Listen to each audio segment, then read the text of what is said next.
Hi, good afternoon. I am Amanda Kidd, your host of the Healthier You segment. I'm also the owner and founder of Beat the Rush Delivery.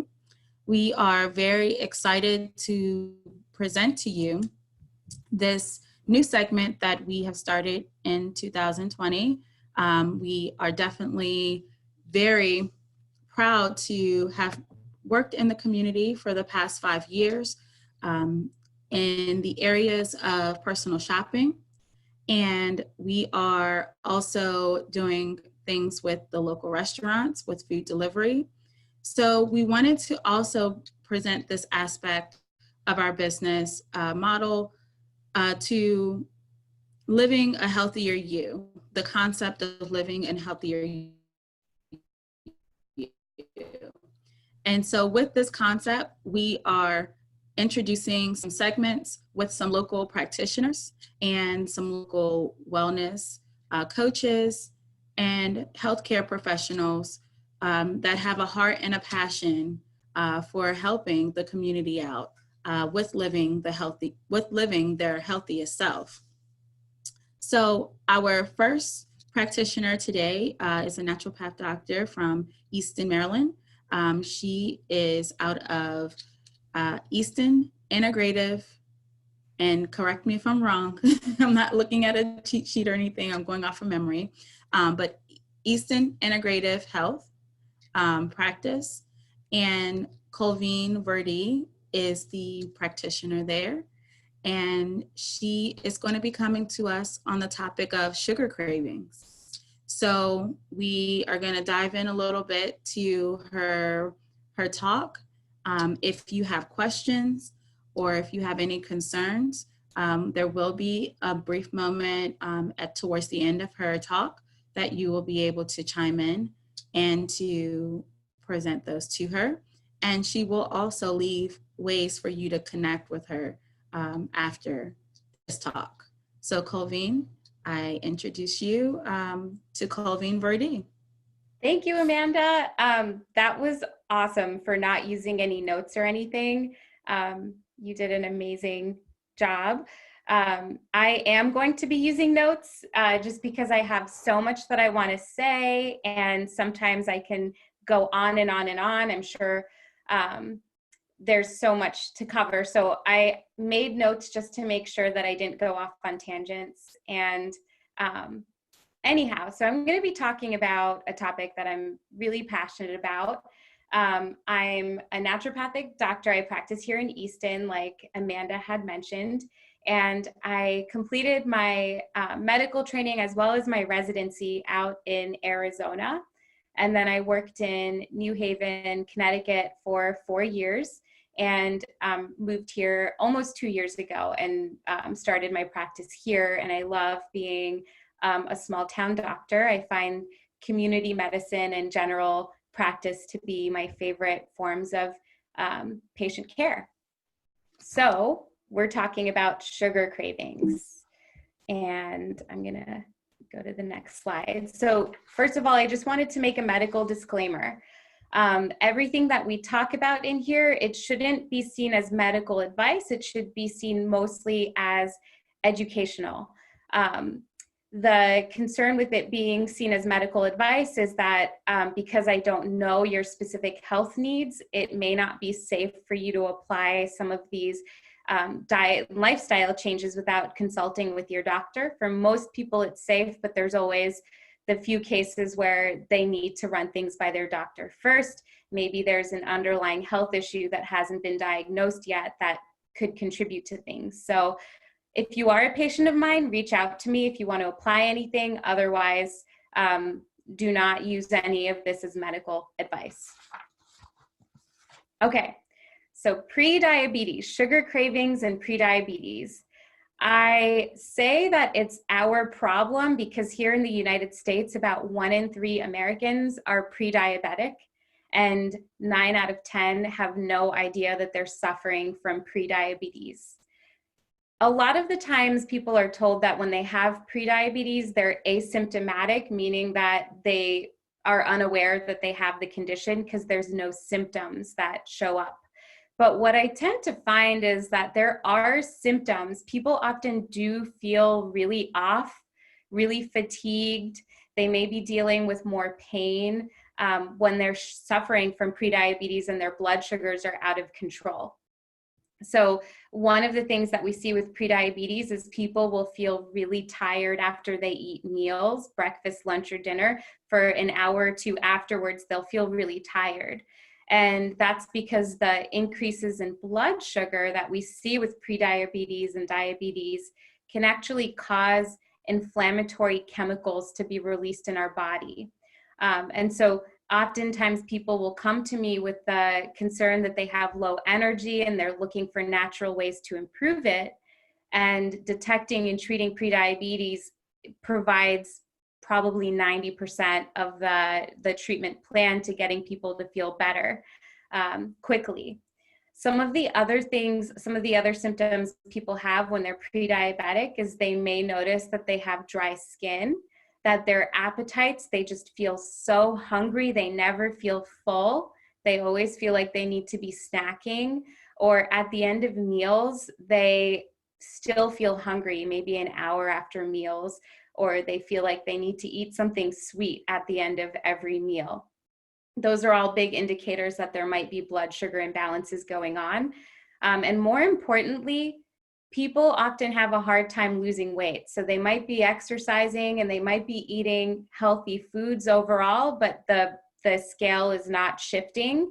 And that's because sometimes with prediabetes, the changes in insulin levels, which is one of the hormones that becomes imbalanced, leads to difficulty with weight loss. Actually, the body starts to store everything that you're eating preferentially as fat. So when we bring people back into hormonal balance, they'll start to lose weight again. So those are some of the asymptomatic symptoms that I see come up all the time when people are in a pre-diabetic state. But some people, they're not pre-diabetic, but sugar is still creating symptoms for them. And the things that most often I see increased sugar intake, the symptoms that I see it contribute to include things like cystic acne, infertility. I often see that it causes, give me a second. Yes.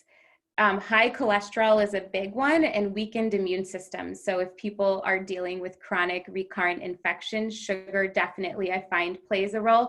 And then I do see chronic pain like osteoarthritis or the arthritis that we get as we age. I often see sugar plays a big role in that. So there's a lot of, even if you don't have prediabetes, there's a lot of symptoms that may get better as you start to modify sugar intake.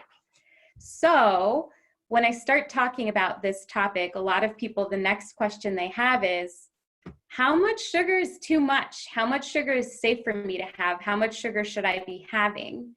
And so the American Heart Association has determined that 9 teaspoons a day is safe for men and 6 teaspoons a day is safe for women. And in this case, we're talking about refined white sugar. As you can see in 2008, which is more than 10 years ago, the average sugar intake was 19 teaspoons a day. So people were way overdoing the amount of sugar that they should be having. And when you look at packaging, when you're grocery shopping, or when you go in your pantry and you look and see what's in your pantry, you'll find that actually there's a lot of added sugars in a lot of things that you wouldn't expect. Things like yogurt. Trail mix is another big one. Oftentimes you'll see, okay, nuts, raisins, cranberries, it should be safe, but there's often a lot of added sugar in trail mixes as well. So definitely take a look in your pantry after this talk and see what might be hiding in your pantry that could be contributing to you going over the 6 or 9 teaspoons a day. Now, the way that you calculate teaspoons is dividing the grams of sugar by 4, and whatever that result is the amount of teaspoons that are in the latte, for example, that you're going to be drinking.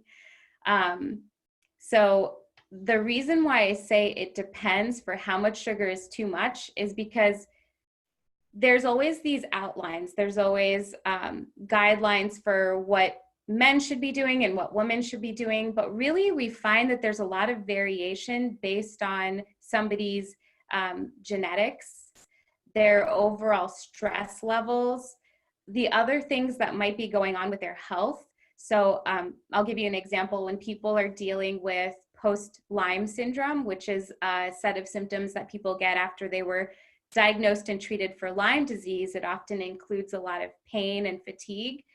Even the smallest amount of sugar can throw people over the edge and cause chronic pain and chronic fatigue symptoms for them.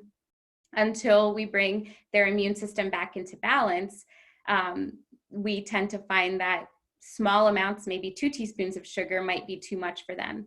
On the other hand, if you're looking at high intensity athletes, we find that they can tolerate more sugar, and it's because their metabolisms, their muscles are primed to burn through sugar, and they're constantly needing to replace their energy stores. So it really depends, and this seems to be the answer for a lot of things in medicine, is there's so much individual variability. So I would recommend experimenting with sugar and see how you feel when you're backing down to 6 teaspoons a day, or maybe 2 teaspoons a day. See if you notice a change in your mood and your energy and your pain levels and whatever else is going on with your health. Okay, so the solution for sugar cravings, I find, is all about balance. So I work with everyday people, and what I found is when you bring people's bodies into balance, we can enjoy treats in moderation. So when I say I work with everyday people, I work with 50-year-old men who have never thought about their diets before, or people who have never been on restrictive diets or elimination diets and things like that. And so oftentimes when people are looking to get healthier, they think that it involves a complex restrictive diet, fasting, that sort of thing. But I find that oftentimes it's just about bringing people back into balance. And so another thing is making informed decisions. So giving people the information that they need to make healthy choices for their bodies, but not causing them to develop orthorexia. And orthorexia is an eating disorder that I see a lot in the wellness community. And it's something that oftentimes I'll have to help people work through. But orthorexia is an obsession with eating foods that one considers healthy. And so what I've found is that a lot of the times people can experience profound transformations with their health when they modify their diet, but then it can become too much. They can be swung way too much into the healthy eating side of the equation, and that can lead to life dysfunction where people are unable to find things to eat when they're out at a friend's house, for example, enjoying dinner, or when they're out at restaurants. And that preoccupation can lead to anxiety. I've seen it lead to weight loss, serious weight loss, not healthy weight loss, but serious weight loss. And I've seen it lead to really low cholesterol levels. I've seen people's cholesterols, when they've come in to me, go as low as 80. So where we like to see cholesterol closer to 200, between 100 and 200, it's been lower. So orthorexia is something that I'm aware of, and I like to allow people to experience better health in a way where they can indulge in unhealthy foods every once in a while without experiencing major symptoms. So I bring up orthorexia just because it's a big thing that I see these days. And then finally, part of the solution is figuring out what works for you. So what works for you is different than what works for other people. And I often find that when you're talking to other people about their health, you can learn about strategies that's worked for them, and you may want to apply it for yourself, but oftentimes it backfires because other people's biochemistry, their genetic makeup is so different from your own. So for me, the solution is very individualized. So if we're looking to reduce sugar cravings, the first thing we need to do is completely eliminate the concept of failure. Anytime we're focused on failing and succeeding when it comes to health, I find that people's mentality can become so black and white and so rigid about eating the right things and eliminating sugar and avoiding sugar, and it can become really stressful for people. But I find also that it can cause people to go through patterns of restricting and then indulging, overeating sugar. And so when we eliminate the concept of failure and we focus more on supporting our health, and if we accidentally have too much sugar or give in to cravings, learning what caused that. What were the factors behind that instance where you overate sugar? And we're going to go through some of them shortly, but the more you can learn about yourself and how your body responds under different types of daily stressors or different life stressors, the more we can learn how to support ourselves. So don't think about it as failure. Think about it as a constantly evolving learning process. Okay. So causes of sugar cravings, there's so many different causes. We're gonna hone in on one cause during this talk, but evolutionary causes. So it turns out that our genetics have primed us to enjoy sugar. And it's because sugar has been a way for us to have immediate access to energy stores and also build up our energy stores in our bodies. And so, the people in our ancestry who were able to survive stressors were the ones whose bodies, when they found sugar, would consume a lot of that sugar. So if they came across a fruit tree that had a lot of fruits, eating a lot of those fruits would help build up their energy stores to survive periods of not having any food. The pathway in our brain that helps with that, it involves the reward centers of our brain. And so anytime we eat sweet foods, we can have a release of dopamine, which is a feel-good neurotransmitter that causes us to continue to want to eat sweet foods. It turns out in studies that some people have higher levels of dopamine release and they're more prone to experiencing sugar cravings than other people. And that's where we see the biochemical variability between different people. And we also find that oftentimes in families where there's a history of alcoholism, sugar cravings and addicted sugar eating can also show up, and it involves the same areas of the brain. Another cause of sugar cravings that I find is often boredom. So there have been studies where they've split a group of people up into two different groups. One is doing a really exciting, interesting task with a dish of candies in front of them. And the other half is doing a really boring, mundane task with a bowl of candies in front of them. And they found that the people who are doing the boring task will eat far more candy than the people who are doing the interesting task. And so we don't really think about this. We don't really take a step back when we're dealing with sugar cravings and ask ourselves, could I be bored? Do I need to go do something exciting for a few minutes? But that does play a role in some people's sugar cravings. Stress is another area that I work a lot with people. When our bodies are in a constant state of stress, we find that people, their bodies look for that reward and that dopamine surge to get through the stressors. But there are other ways of coping with stress so that we're not turning to sugar as a form of self-soothing. Some other causes. So environmental triggers. We are exposed to a lot more chemicals in our generation than our parents and our ancestors were, barring people who were exposed to chemicals during wartime. The chemicals that we're exposed to today are known as endocrine disruptors. So they disrupt our natural hormone balance. And we often find that conditions like insulin resistance or prediabetes, where we have imbalanced blood sugar, can be affected by the chemicals that we're exposed to. Medical causes. So there's a lot of underlying medical issues ranging from nutrient deficiencies to thyroid imbalances, sleep apnea. There's so many underlying conditions that can lead to fatigue and sugar cravings. And then associations are a big one too. So associations, this was probably experienced by the majority of you during this last Christmas season.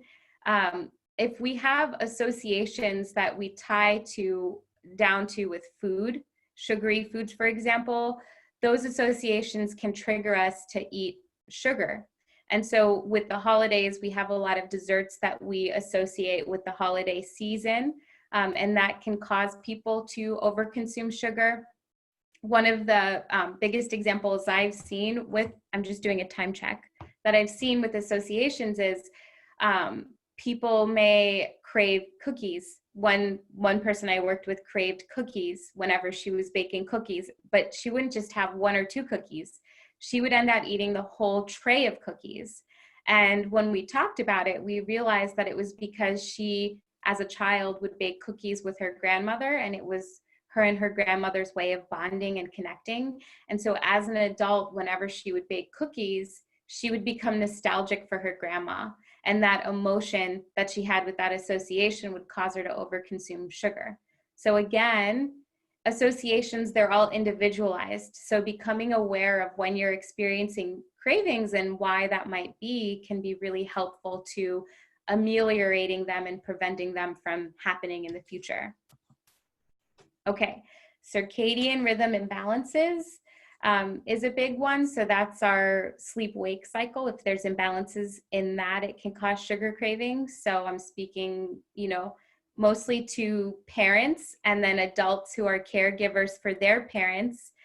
Sleep is often disrupted for caretakers. Our gastrointestinal microbiota, or the types of bacteria that are growing in our gut, do impact our satiety, our experience of satiety, and they can lead to sugar cravings. Most commonly, I'll see this with people who have a history of using antibiotics or being on steroids. Maybe they have experienced episodes of diverticulitis. We'll see that they have imbalanced gut bacteria. Candida is a big one that we'll see overgrown in people's gastrointestinal tracts. And the microbes that live in our gut, some of them can be really healthy and good for us, but some of them can actually cause us to experience sugar cravings. And until we help balance out the gut microbiota, people are just eating what their microbes want to eat. And then screen time is another big one that a lot of us are exposed to, and it can also contribute to sugar cravings. We are going to be talking today about nutrition and ways that we can modify our nutrition to help ameliorate sugar cravings. So in case you haven't picked up on it yet, my practice style is one that is heavily focused on education and helping people to understand why their bodies are experiencing symptoms or developing disease conditions and how we can bring things back into balance. I find that the more you can educate someone, the more motivated they become, and then all of their hard work ends out leading to a big transformation. So these days, what we tend to deal with is overnutrition, which is actually a form of malnutrition. So overnutrition is characterized by eating too many calories without enough micronutrients. So the reason why I have coffee and donuts on our slide is because if you think about the typical overworked American, usually all we have time for in the morning is coffee and donuts, which has a lot of caloric value, but there aren't a lot of micronutrients to support our nutrition. So we're going to go over how to eat healthier to reduce your symptoms of sugar cravings. First, we're going to talk about poop. So this is the Bristol stool chart. And if you're a patient of mine, you've probably seen this chart. This chart is a way for us to gauge how well somebody's gastrointestinal tract is functioning.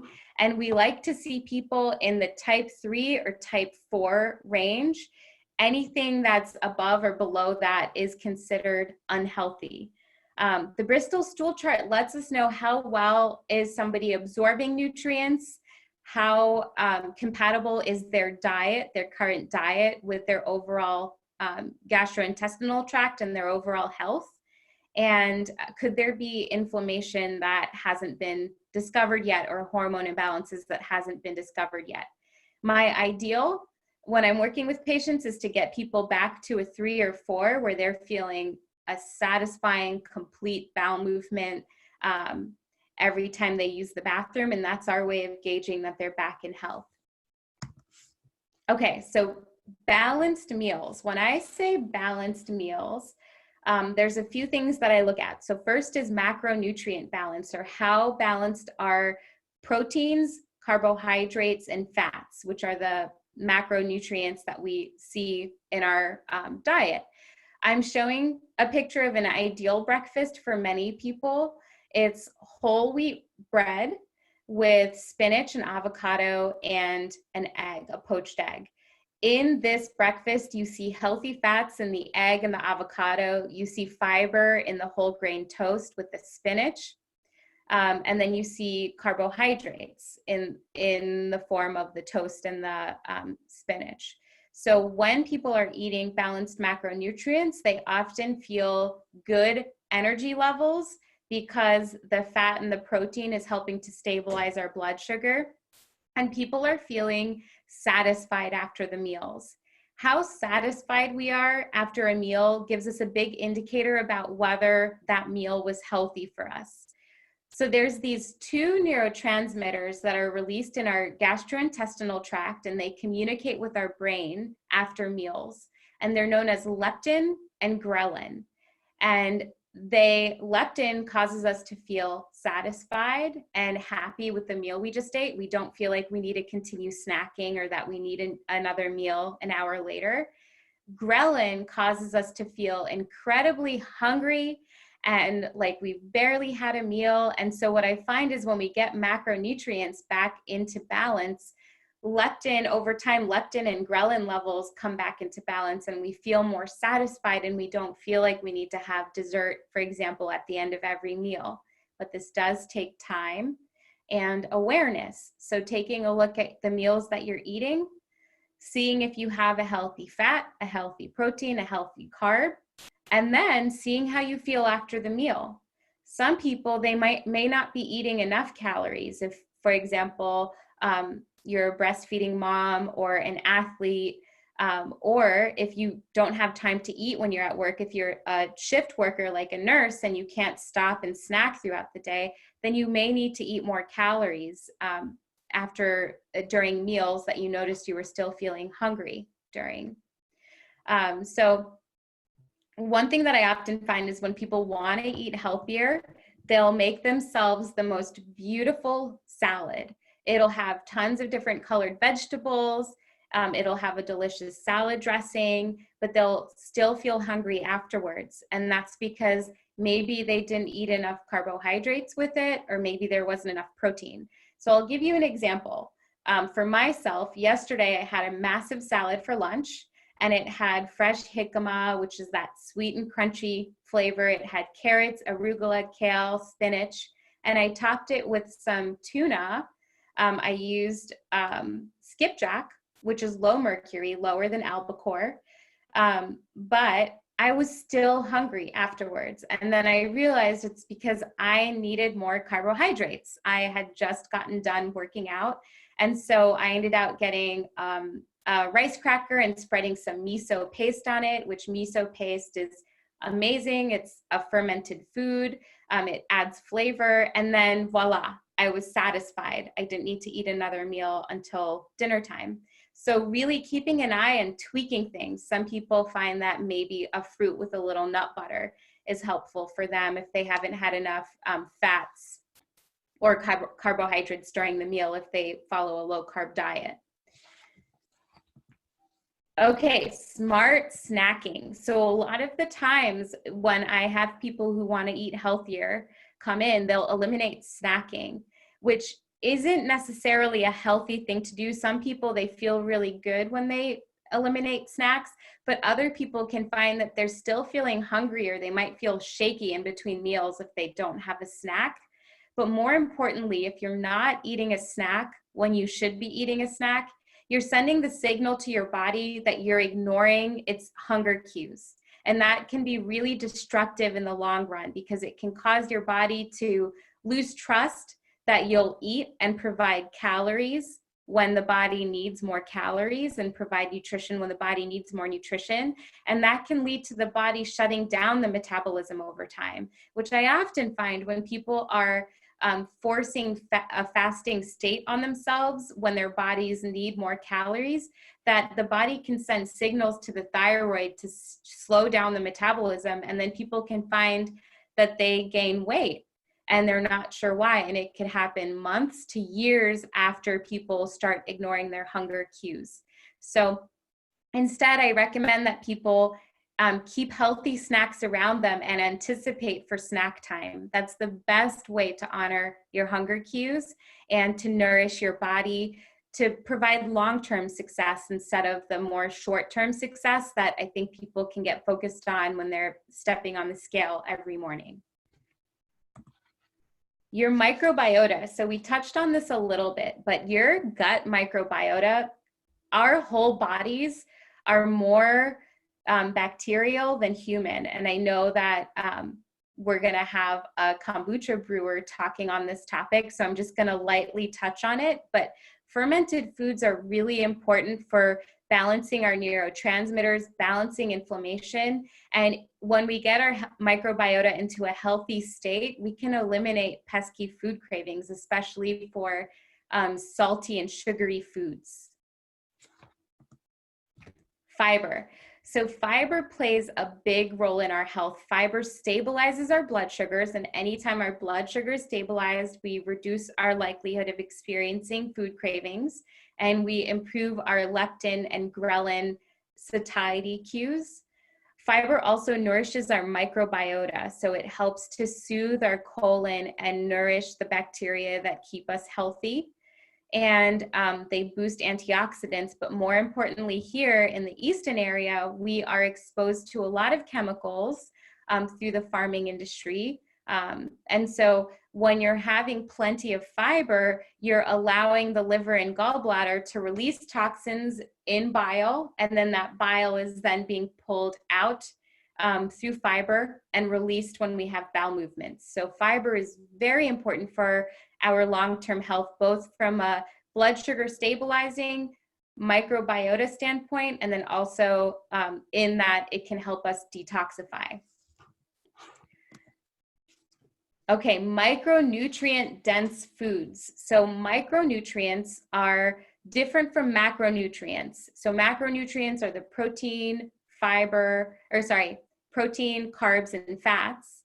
Micronutrients are small nutrients that play a big role in our health. So things like our B vitamins, vitamin C, minerals like zinc and chromium, we find in our foods, and they help to stimulate our metabolisms. They support every activity in our bodies.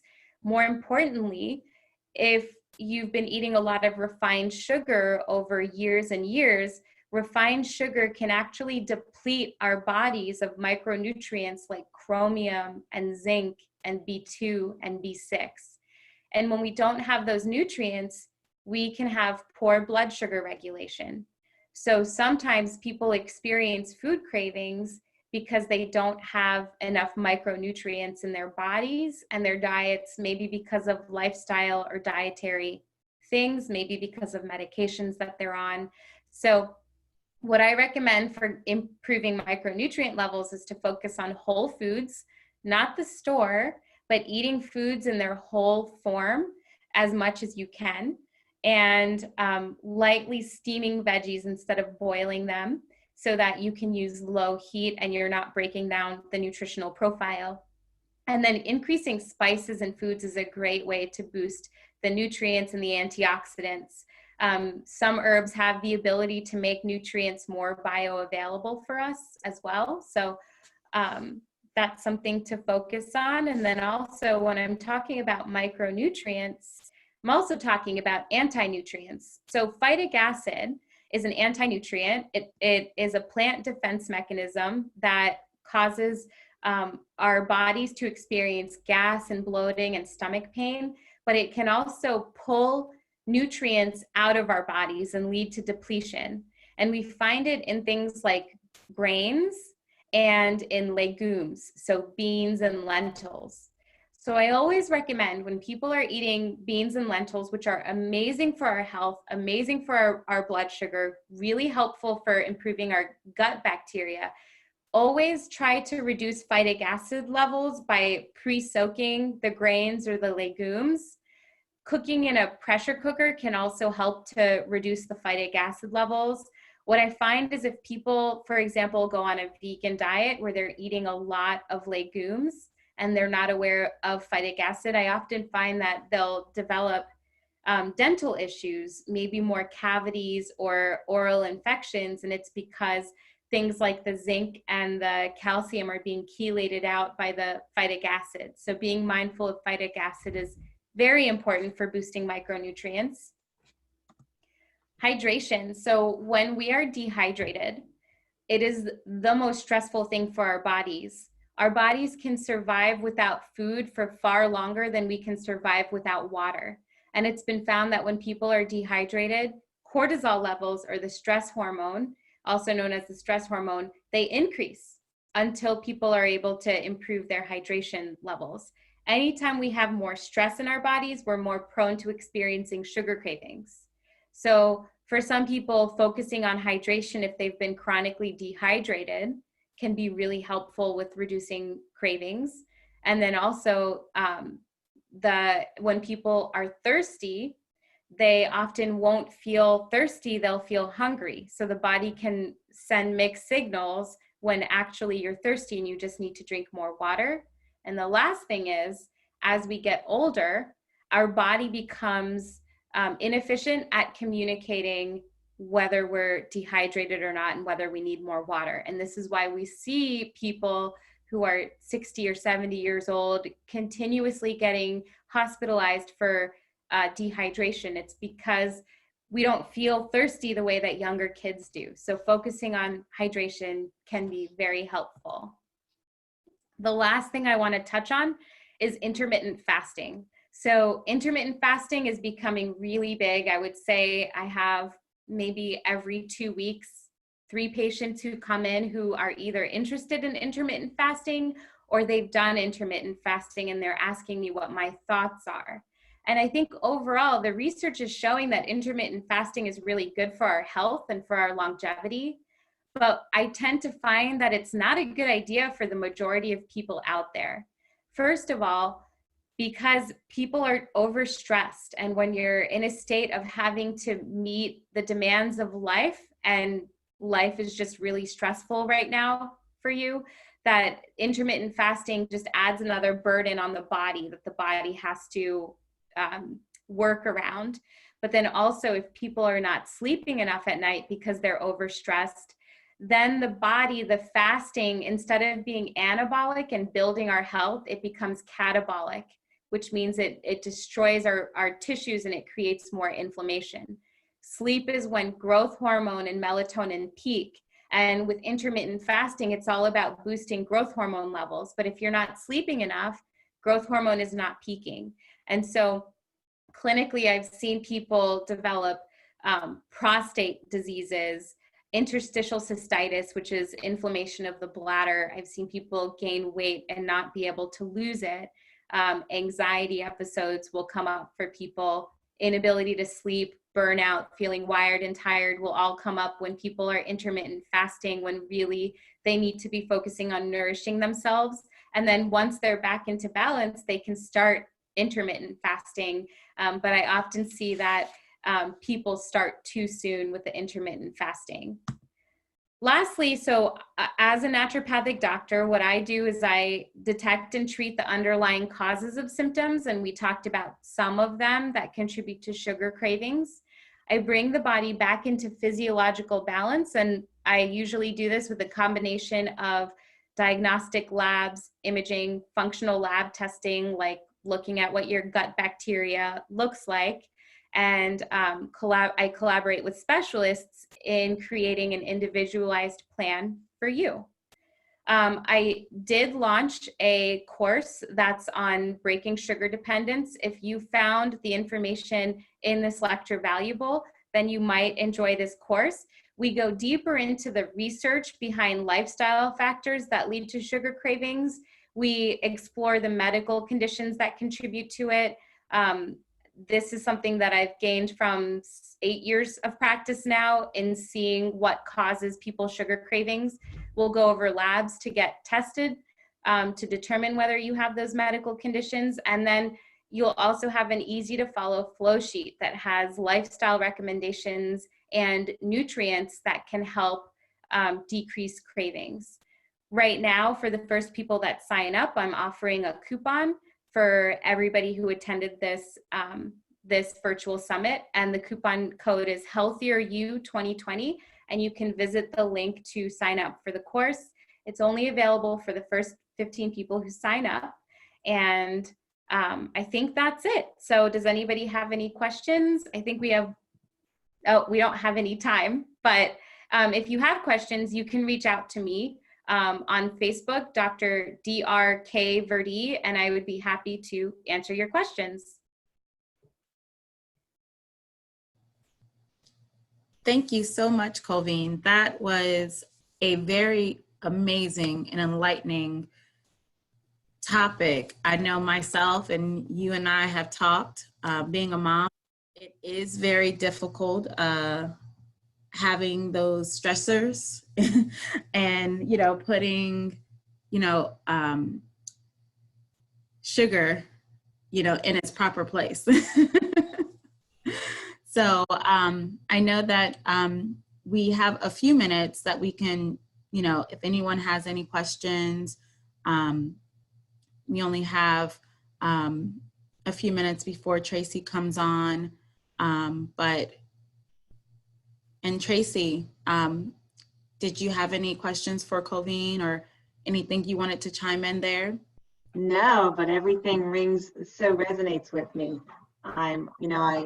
Because of the field I'm in, I'm a good friend that's a naturopathic doctor, and I was like, oh, they need to meet because you both are so similar, and it just makes so much sense. Everything you talked about, it's all about gut health and what you put in your body. You know, you are what you absorb. So I love that. So thank you so much. Thank you for the feedback, Tracy. It's always nice to know that I don't go over because there's so much. There's so much. And yeah. Yeah, it's a lot. It's overwhelming. I mean, I remember when I first started, I was like, what?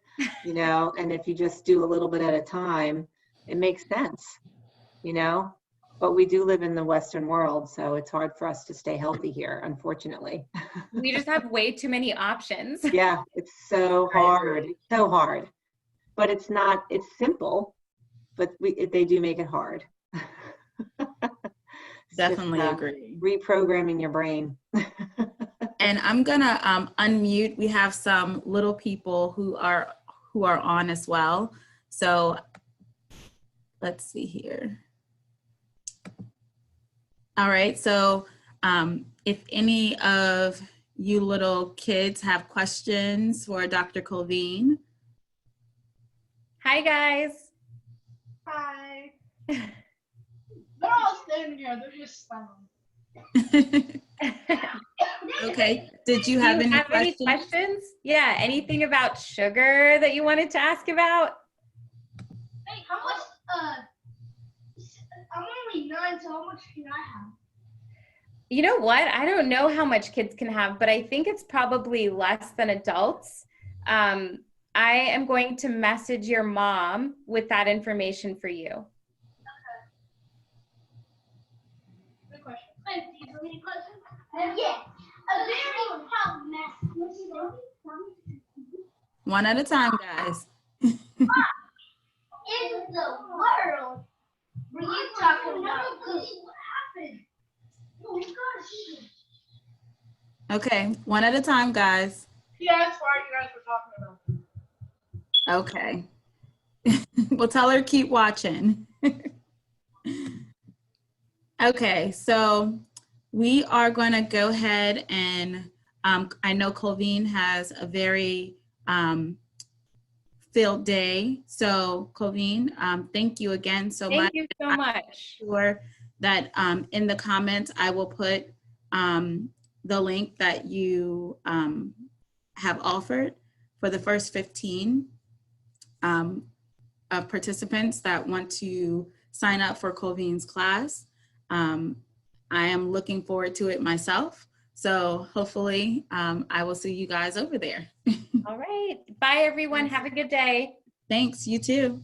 Thank you. Okay, so now we are going to jump into our next segment, which is going to be covering gut health with Tracy. Tracy is a wellness coach and consultant with Arbonne International, and she is going to be enlightening us today about gut health. Thank you so much, Miss Amanda. So just if you're watching this live or in person or recording, I just want to thank you for taking the time. I'm pretty passionate about this subject. And a little bit about myself. I live here in Ocean City, Maryland, and I'm an independent consultant and regional vice president with Arbonne International. Arbonne has this fabulous 30 Days to Healthy Living program that is all about gut health. So I love this program, and it's near and dear to my heart because it all started when I came home one day and my husband was balled up on the bed in a fetal position, grabbing his gut. So we took him to the doctor, back and forth to Baltimore for about a month. He ended up with duodenal diverticulitis, which is he had a sac in his gut that started collecting food over the past 58 years and caused a huge infection. So gut health is so important. So it took us a while to get my husband back healthy, but no surgery. So that was really good. So 80%, everything that happens to you is in your gut. There's so many people that, I think 85 million Americans suffer from some kind of GI tract issues. And that's what you want to focus on when you're doing any kind of reset, diet, natural, whatever you want to do. Take a look at your gut and let's get that healthy first. It's really important to have digestive enzymes, probiotics, prebiotics to take care of that, to keep your gut clean. Basically, so when people come to me and say their daughter or somebody has severe eczema or psoriasis or acne, you know what I tell them? I don't give them anything topically. I have them do a healthy living program, because if you can get your insides clean and all your vital organs, especially that gut, everything else will start to get better. You'll have better skin. Maybe you'll lose some weight. Maybe you'll have more energy. But because all diseases start down there, and it's so important to keep your GI tract in track. So I just love, I love this, I love the Digestion Plus that the Arbonne has and our whole healthy living program, because everybody asks probiotics, prebiotics, digestive enzymes, why do I need that for my gut? Because we want to help you with your bloating, your gas, your discomfort, and keep that gut issue healthy.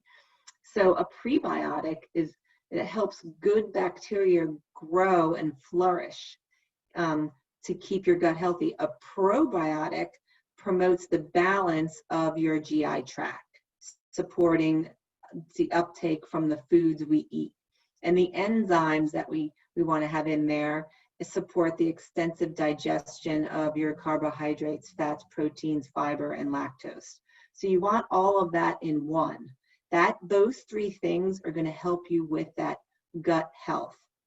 And then going a little bit deeper into the gut health, I always talk about, what kind of protein are you having? Processed food, any kind of soy or dairy, you really want to be careful. I mean, we do live in the Western culture. You want to be careful of what you're consuming, because just think of your body as a drain, like, and all your vital organs is a drain, and your mouth is everything that you put in there. So it's the food's going to go somewhere, and it's got to drain somewhere. So you want to keep everything functioning as you can.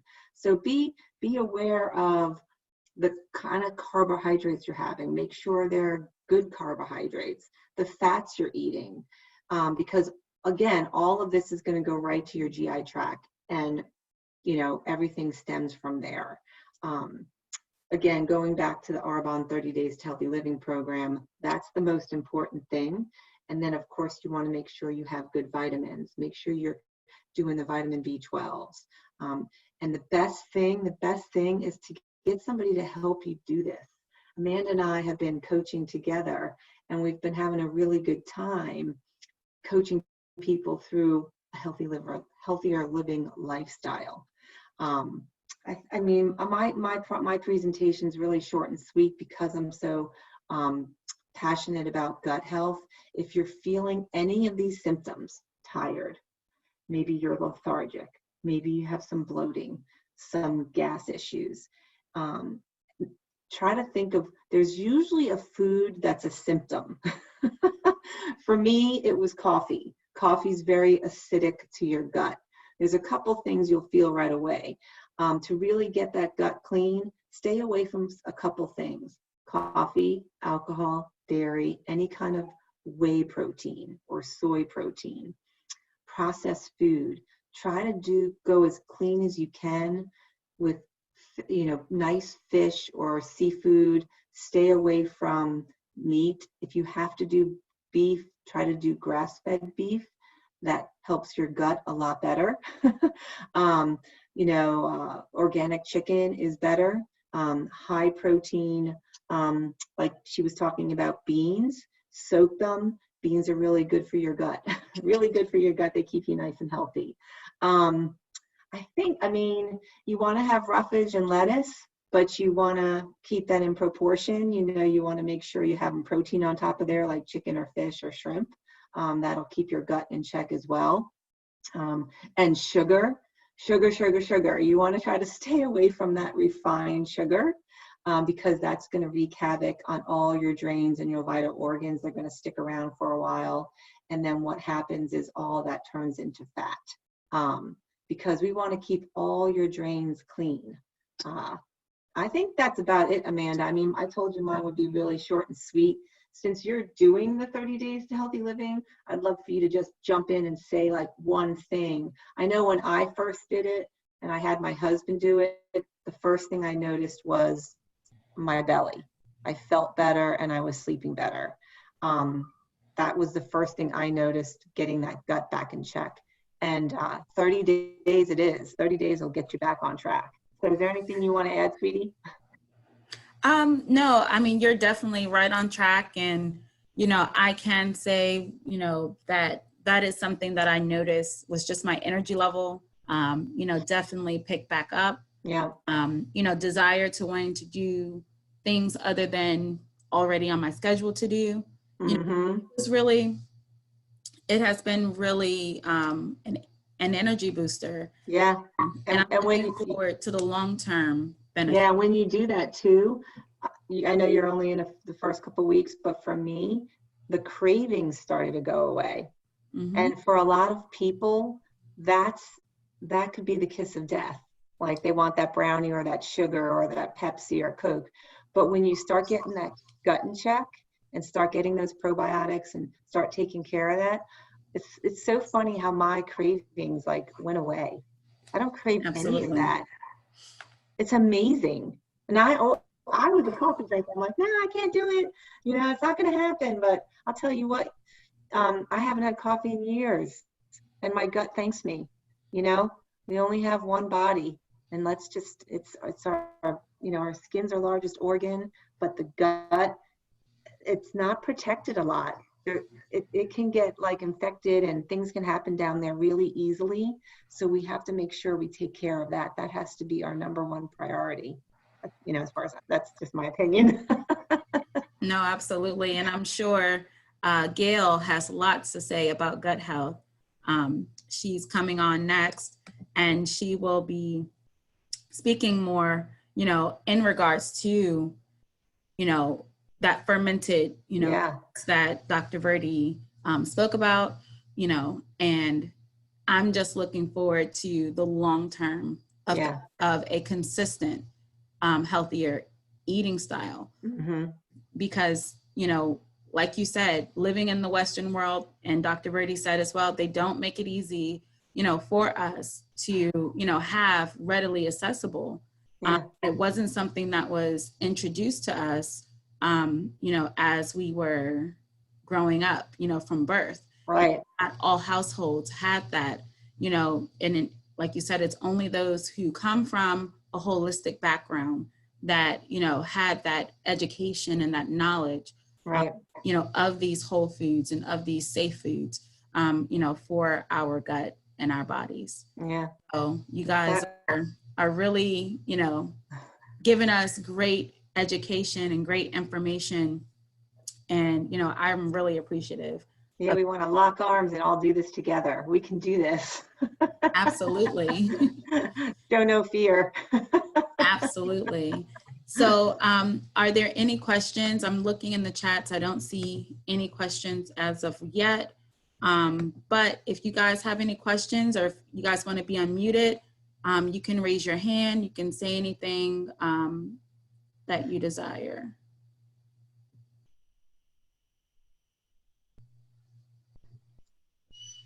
And don't all speak at once. Let's see here. Okay, Gail, you trying to say something there? Oh, I'm just doing my normal giggling here. So you know, because I'm so old school that I'm still entertained by this format. Okay, so I'm like, look, there I am. That's so cute. Absolutely. So yeah, I mean, if you guys want to leave any tidbits on, you know, on the gut health, I know Gail will probably dive into that a lot when she speaks as well. But if you want to piggyback, or Stacy, do you want Gail to go ahead and get started? Excuse me, Tracy, do you want you guys to get started? I'm like, who's Stacy? No, sorry, Stacy just walked in the room. I'm looking at Stacy, talking to Tracy. No, you're good. No, I like I said, that's my passion is gut health and getting everybody healthy one person at a time. So I appreciate everybody taking the time. If you want to know more about, you know, Arbonne's digestion, we have this Digestion Plus. That's the probiotic, the prebiotic, the digestive enzymes all in one. Let me know. I love that. My husband, the doctor, couldn't believe the transformation when I took him back to the doctor. They're like, what are you doing? And I'm like, I just got his gut healtty. You know, that's all I did. I'm gonna add in there because I So jumped important. in here a little bit late, not knowing your husband's a doctor, but it tickles me because that's not uncommon that the person who is not the doctor is healing the doctor, Mm-hmm. because they're so caught up in the Western medicine, Yeah. you know, prescriptions and way of dealing with things. So Absolutely. we all know mom knows best. And the wives know even better. Yeah, right. But Yeah. go ahead, Gail, you can take it away. Okay. Well, I put together a PowerPoint, so I think I want to do that share screen thingy because so let me see if I can figure this one out. I'm basically going to talk about how I pushed, I think, the wrong button. You want to jump in and tell me again, Amanda, how to No, absolutely. Oh, there it is, down the You got bottom, it. the little green thing. Yep. Okay. All right. Oh my, that's way too many things. That's what my head looks like. Okay. All those. I'm gonna just go in here, get my what. And while Gail gets set up, I'll Thank just you. like a little small introduction. Yeah. So Gail is the co-founder of Federal Brewing Company. They are a kombucha brewing company out of Fedelsburg, Maryland. And she is going to talk about some fermented foods for our health. So she knows me very well, and I love her kombucha. I'm not being biased. It actually is one of the best kombuchas I've ever had. Thank you. And it did help me during a time also that I was transforming over from, you know, being a nursing pregnant mom to now getting back on track with, you know, my sugar cravings and things like that. So it really did help me to transition and kind of get things in perspective, to where I knew that I needed to focus more on my gut health. You know, coming from a diabetic, you know, background in my family, you know, it is something that I have taken very serious, you know, to prevent, you know, in myself and in my children. And also my dad is on here today, so he's probably listening, and also helping him to combat his type 2 diabetes. So this is also very personal to me, and the information that I gain here also is to definitely help and support my family as well. Okay. Can you see the screen now? Not yet. Oh my goodness. I have it up on my screen and I did the share screen. So Okay. So when you hit the share screen, did you hit the blue share button towards the bottom? it was a green one. Okay, green for you. Yeah. Okay, so hit that green one and then select the screen that you want. Then when you select that screen, then hit share. All right. Hold on.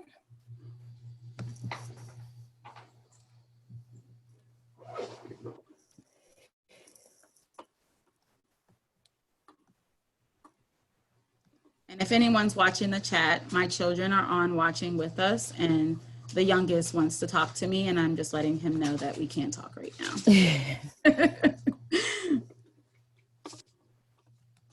I can hear. There we go. I have this, but I'm trying to pull up the PowerPoint, and it's Okay. share screen. All right. So when you hit the share,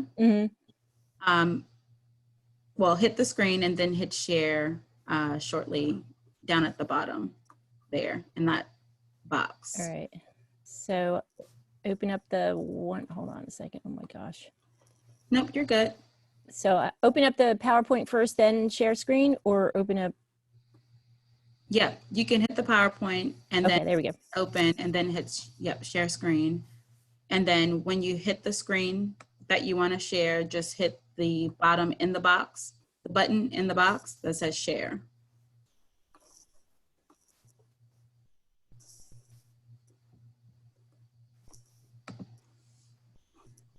Oh boy, this is uncomfortable now. Thank goodness I have all these fermented foods that help with stress. Gosh. Okay. Yeah, so I think that I might not fully understand. Here we go, share. And I'm trying to share this. Can you see anything now, or? It says that you've started the share screen, but I don't see, oh, there it is. All right. Yep, and just go ahead and hit your slideshow and you're good to go. Yeah, my computer's a little bit slow. Sort of like, Nope, you're fine. sort of like me with the tech. All right. All right, I'm waiting for the screen to refresh on my end so I can. All right. So what do you see? All right, yep, we'll see your screen. It's coming up. So once your slide opens up fully, you're good to go. Okay, good. Whenever you like. Okay, so you did the intro. Just to give you my little spiel, I graduated from the Institute for Integrative Nutrition which is a nutrition school based in New York, Manhattan, New York. And fortunately, through the age of technology, I was able to attend it from the comfort of my home. And that was a few years ago. And that's pretty much what started me on the road to formalizing my my education in nutrition and wellness. My family, they're first generation family, so they always ate a little bit different than the standard American diet. My dad's family came here from Ireland, and my mom was in California. She's Native American and Mexican American, and they had a farm, so the eating straight from their farm was pretty natural. And my great grandfather was an herbal medicine healer. So we've always been a little bit different than, I guess, what the traditional American culture was, but I don't even know if that's different anymore. I think diversity in cultures is a thing that is beautiful in fermented foods and in our nation. So I started brewing kombucha and fermenting all kinds of things while I was in school, and really fell in love with kombucha. So that's my intro. And are you seeing the screen okay now, or? Yeah? Oh, I see Stephanie. Yeah, okay, good, thank you. So now that you've heard about the importance of gut health, a lot of people are like, okay, so now what do? I don't know what to do. I'm scared, because I get that gut health is important. And one very simple way to address the gut health is with the food that you take into your body. And the fermented foods are a really simple way to do that. They can almost instantly change the balance of the healthy bacteria in your stomach. And it really is a numbers game with healthy bacteria. You're trying to outnumber the pathogenic bacteria and introduce not just a single strain of probiotics, but multiple strains of probiotics. And fortunately, fermented foods are naturally probiotic. We're not adding them or getting them from a lab, or although getting them in capsules is super convenient and has its use. This again, diversity in the types of probiotics is really important. So the fermented foods that you're going to get will have a more localized strain of probiotics if you're actually making them or getting them from a local source. So I would tell everyone to start slowly, because they will work really hard at detoxing you. Let's put it that way. A nice way of saying you might go to the bathroom a little bit if you take too much too fast. So don't eat like a half a bowl of sauerkraut, homemade sauerkraut, the first time you try it. So a little history on the fermentation. So you can see, Hippocrates famously said, "Let food be thy medicine, and medicine be thy food." And he probably knew all about fermented foods, because fermentation is the oldest form of food preservation. It's been around for thousands of years. In fact, in 5400 BC is when they first discovered fermented foods in Iran, which is on everybody's mind these days for different reasons. But in 5400 BC, they found wine in Iran.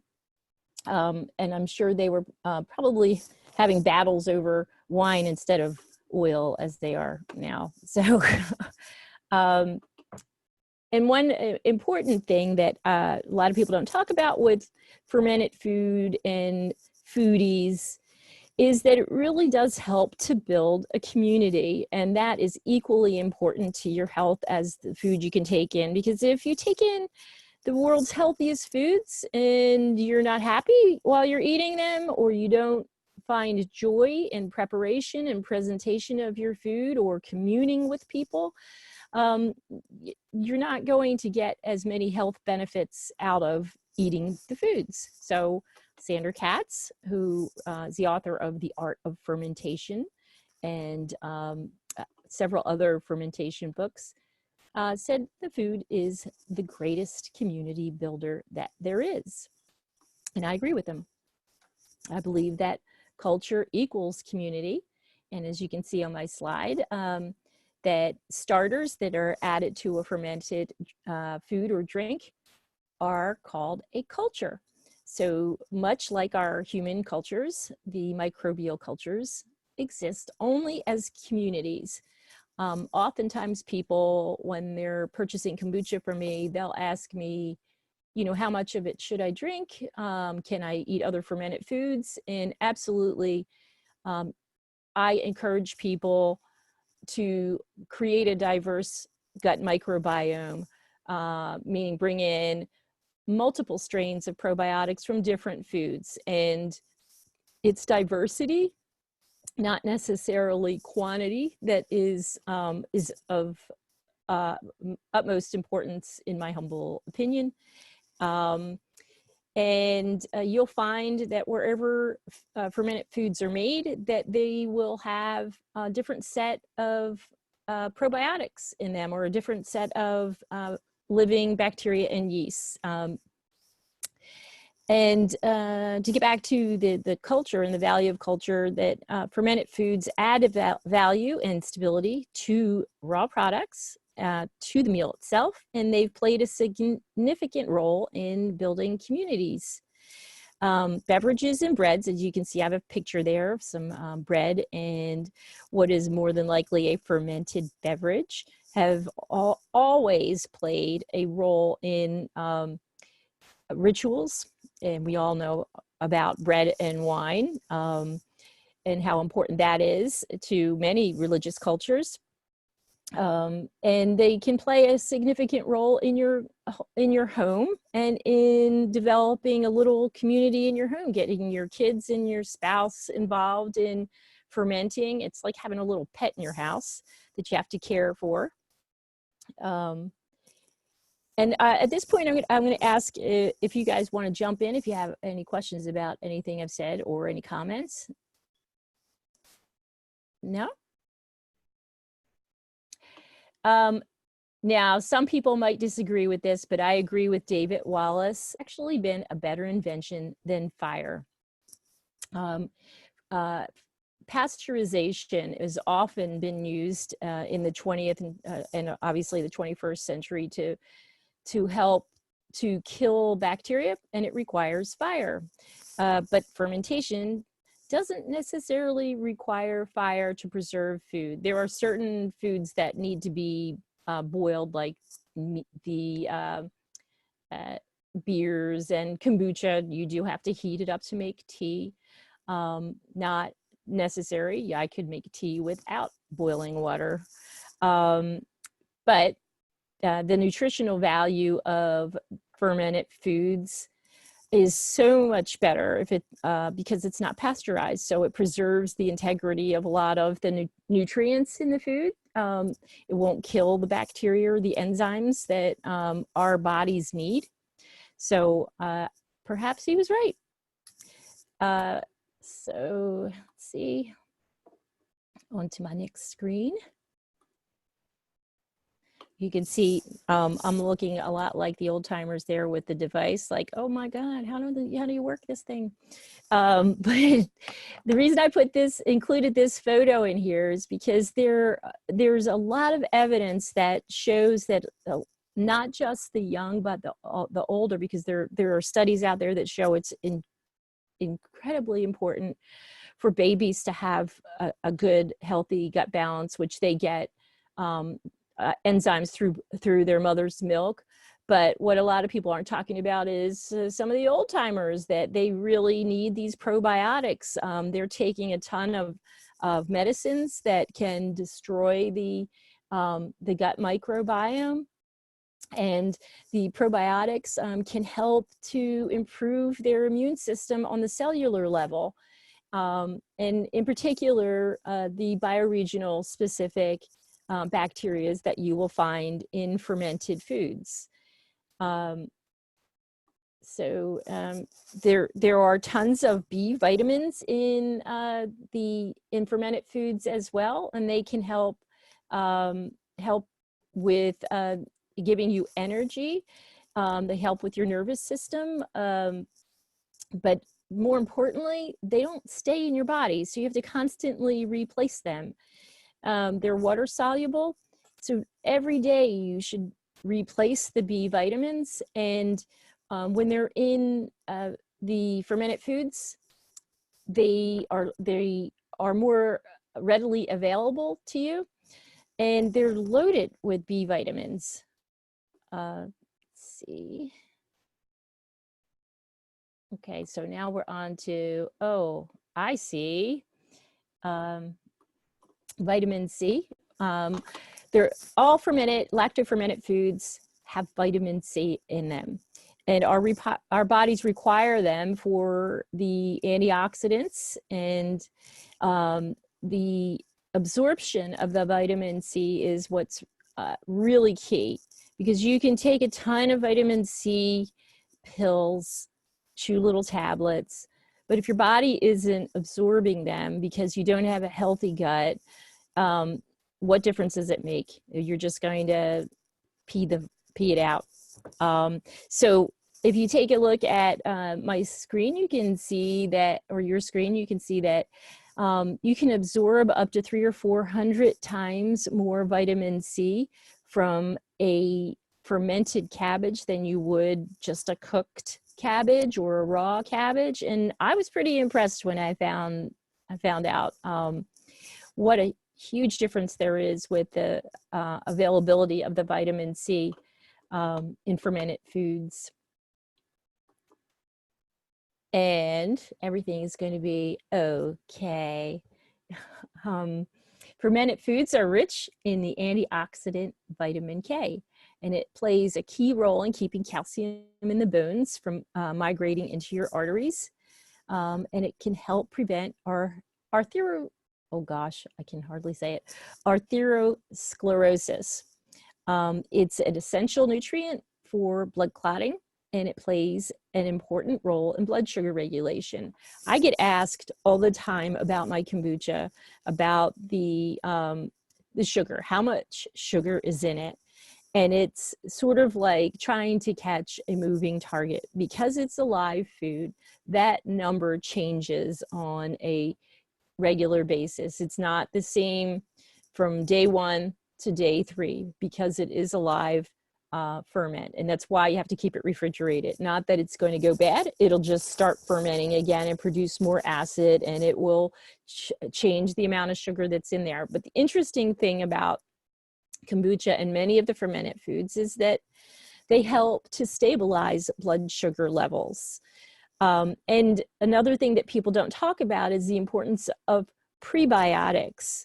It's food that that we don't necessarily digest well, like carbohydrates, which sugar is a carbohydrate, and it's a prebiotic, and it's something that is required for the full process of digestion. And the probiotics need prebiotics. It's sort of like food for the probiotics. So I'm not concerned about there being sugar in some of the fermented foods, because I know that they're feeding the probiotics. They're not for the humans. Obviously, you don't want a lot of sugar in your kombucha or in your fermented foods, but you do need some type of carbohydrate, be that a starch or you know, the sugars that people are constantly worried about because of keto or Whole30. So I got that off my chest. So. And just because I thought you guys might think this was funny, I thought I'd put this slide in here about, it was a quote from Amy Stewart: "The science of fermentation is wonderfully simple. Yeast eat sugar," which is what I was just referring to with the prebiotics. They leave behind 2 waste products, ethyl alcohol and carbon dioxide. If we were being honest, we would admit that chemically speaking, little more than the litter boxes of millions of domesticated yeast or organisms are wrapped up in pretty little bottles is what people are selling as spirits or even kombucha. It's wrapped up in a pretty bottle, and it is in some parts the waste product of yeast and bacteria, which we need. I mean, we are 90% bacteria. And I often think that my skin and my human cells are maybe just the bag that the bacteria needs.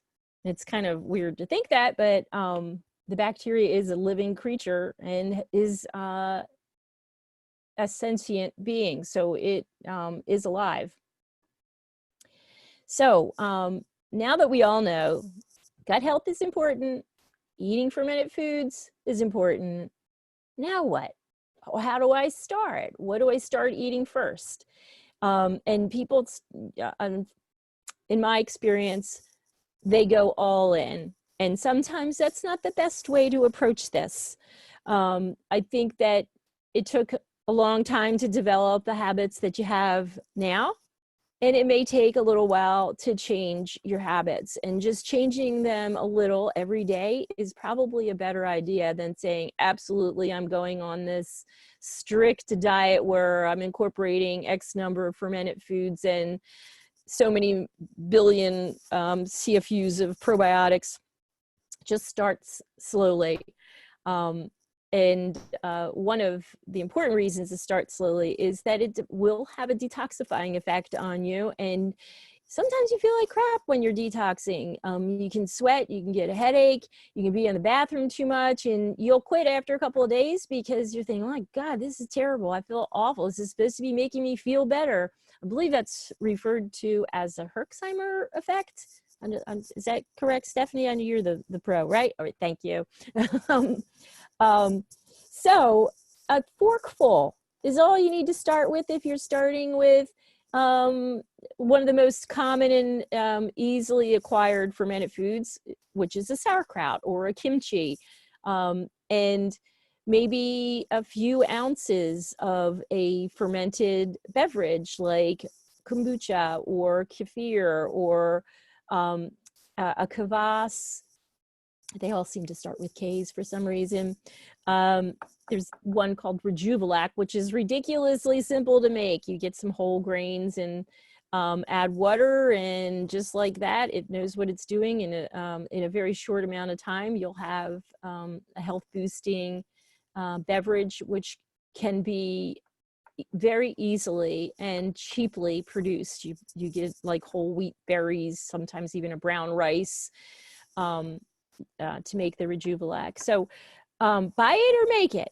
If it's too hard for you to find time to start fermenting, then by all means find a local source. And I stress constantly local, not just because I'm in the kombucha business and I want you to buy my delicious kombucha, but it is massively important to get local probiotics which have adapted to the area that you live in. I constantly tell people, wherever you live, seek out a local fermentation company, whether they're fermenting Kraut's kimchis or kombucha or making local yogurt, and make sure that they're authentic in their process. Ask them questions about their process. They might not divulge everything, but my experience as a member of Kombucha Brewers International has taught me that if they're not too big, they're probably doing it in the authentic way. And the strains of probiotics that will be in the local ferments will again have adapted to the area or the region, and they boost your immune system. So there's scientific evidence out there that shows that consuming local probiotics will help to address the local toxins and local stressors. And again, it's a numbers game. It does not mean not to get something that's a shelf-stable probiotic, but certainly make sure that you include a local probiotic through any means, whether, again, it's the kraut, kimchi, kombucha, kefir, whatever you can find in your area. I would say if you want to start making things, go to the store, get a couple of local ferments, and keep them in your refrigerator as kind of a backup. It's not difficult to make your own, but it can be frustrating if you have a fail or two and you want to make sure you're eating some fermented foods every day. Again, seek out local sources. If you're going to make your own, as you can see in this third bullet point here, don't buy in that you have to have the most expensive specific equipment. The best tools are right here. You just need to make sure that they're clean. You need to make sure that your prep area is clean. Try to use stainless steel or glass, and just sanitize your equipment, these two, before you get started. One of the least expensive and most accessible way for you to sanitize your hands and your tools would be with using vinegar. So you can just get some inexpensive vinegar, mix it with water, sanitize your tools, and get started. You want to make sure you keep it in a cool, a dark environment. It doesn't have to be pitch black, but you just don't want to expose it to direct sunlight. Because just remember that they were fermenting 5400 BC. They did not have Walmart. They did not have Amazon. They didn't have infomercials. And because of the low pH level of fermented foods, it really can't harbor pathogenic bacteria. And it sounds a little gross to people who are new to fermentation that sometimes some batches will have a small bit of scum or mold on the top, and it does not necessarily mean you need to ditch the whole batch.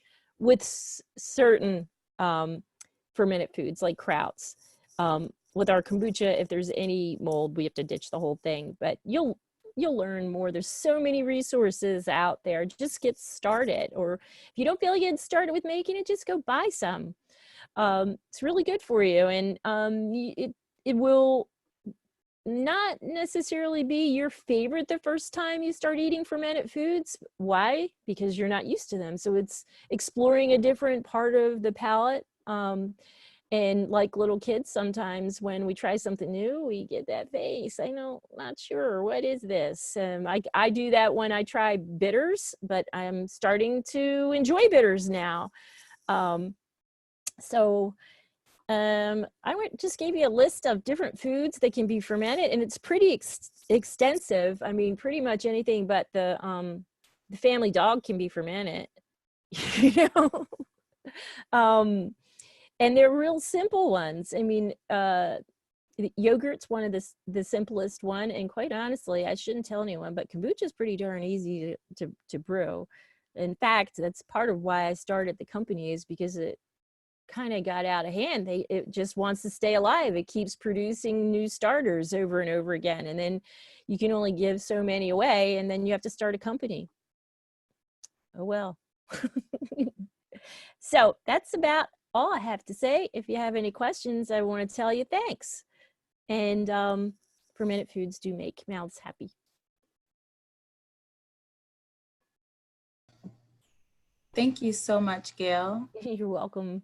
I'm looking to see in the comments if there's any questions. I've been keeping eye on it. If anyone wants to be unmuted, I believe there's a raise your hand function. You can raise your hand if you have questions that you want to ask. Let's see.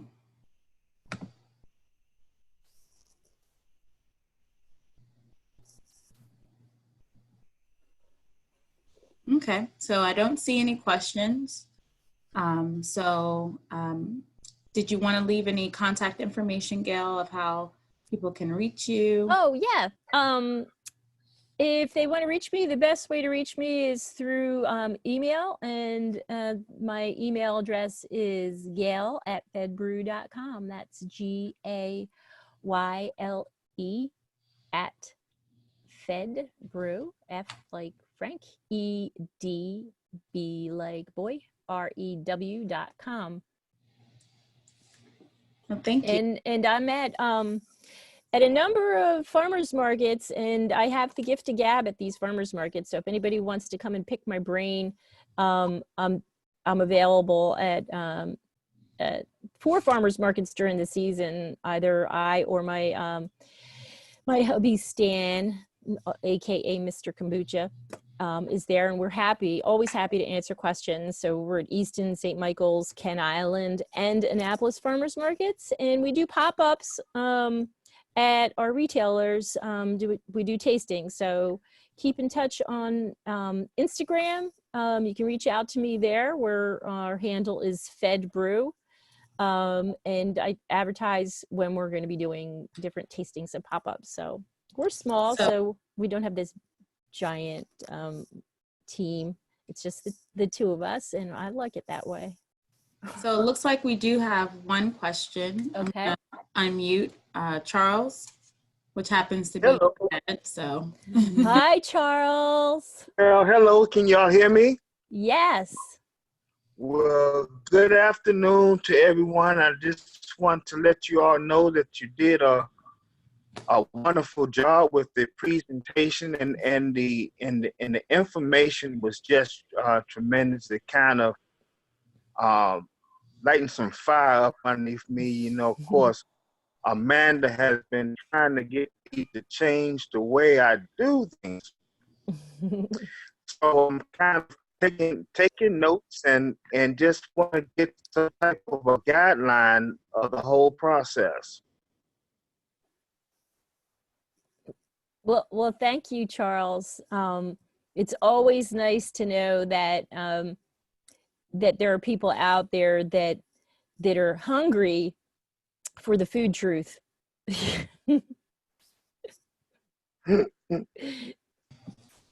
Thank you, Dad. I really appreciate you chiming in. Okay, so let's see here. Okay. All right, so we're going to let Gayle take a break from sharing her screen. All right. I have to do that, right? See? Yes. Yep. Okay. All right. Okay. Oh, there we go. Stop. Okay. Look at me go. I don't know what I did. Okay, there we go. All right, so awesome. So yeah, and if I will also make sure that everyone has contact information who has logged on and registered for Gayle, and also Dr. Verdi and Tracy. So we are going to go ahead and transition over to Stephanie, who has been patiently waiting. And so she is, let's see here. All right, so yeah, she's getting set up with her presentation, but she is also a practitioner here in Easton. And I actually met her through the farmer's market in Gayle. She may not want to dab into it, but I am a forever fan of Freesta Pops. And you know, I'm waiting for its comeback, whenever that will be. But Freesta Pops was a huge blessing to myself and my kids over the summer. And we love their pops, and we'll let her give a little history about them, and maybe that will encourage her to bring them back. I probably shouldn't admit it, but I have one in my freezer that I can't bear to eat. Oh no! I can't. Last surviving pop. I can't, because I'm like, this is maybe the last one on the planet. It's probably true.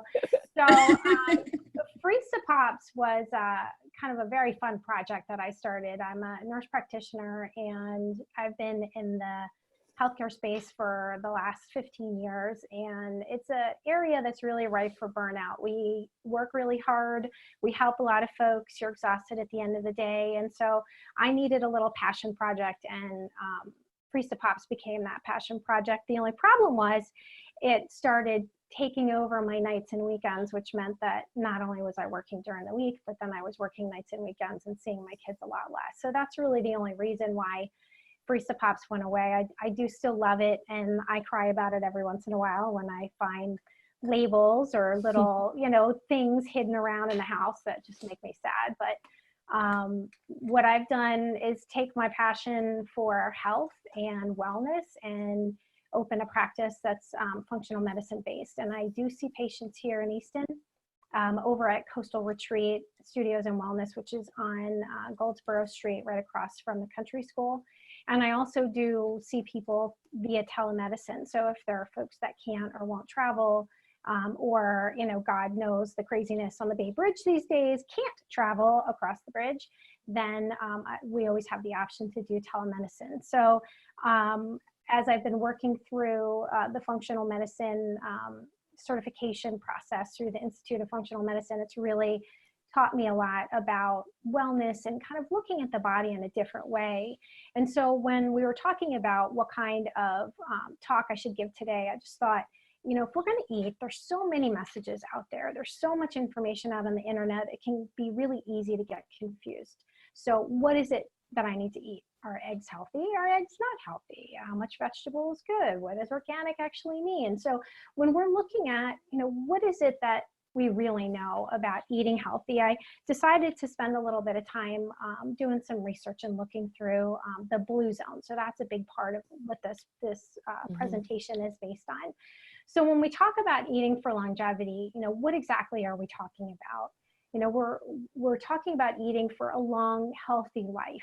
And kind of redefining the way we look at aging in a way, because just because of the way we age in this country, where at some point in time you hit that point where you start to decline and eventually you can't walk and then you can't talk and then you end up in a nursing home, that's not reality in a lot of parts of the world. That is an American reality that we have partially created by the way that we do things, how we eat and how little we move and some of those other things. So when we're talking about eating for longevity, we want to make the choice, choosing foods that support our cardiovascular health, our immune health, our gastrointestinal health. And cardiovascular disease is still the #1 killer of Americans. The #1 killer of Americans is cardiovascular disease and stroke.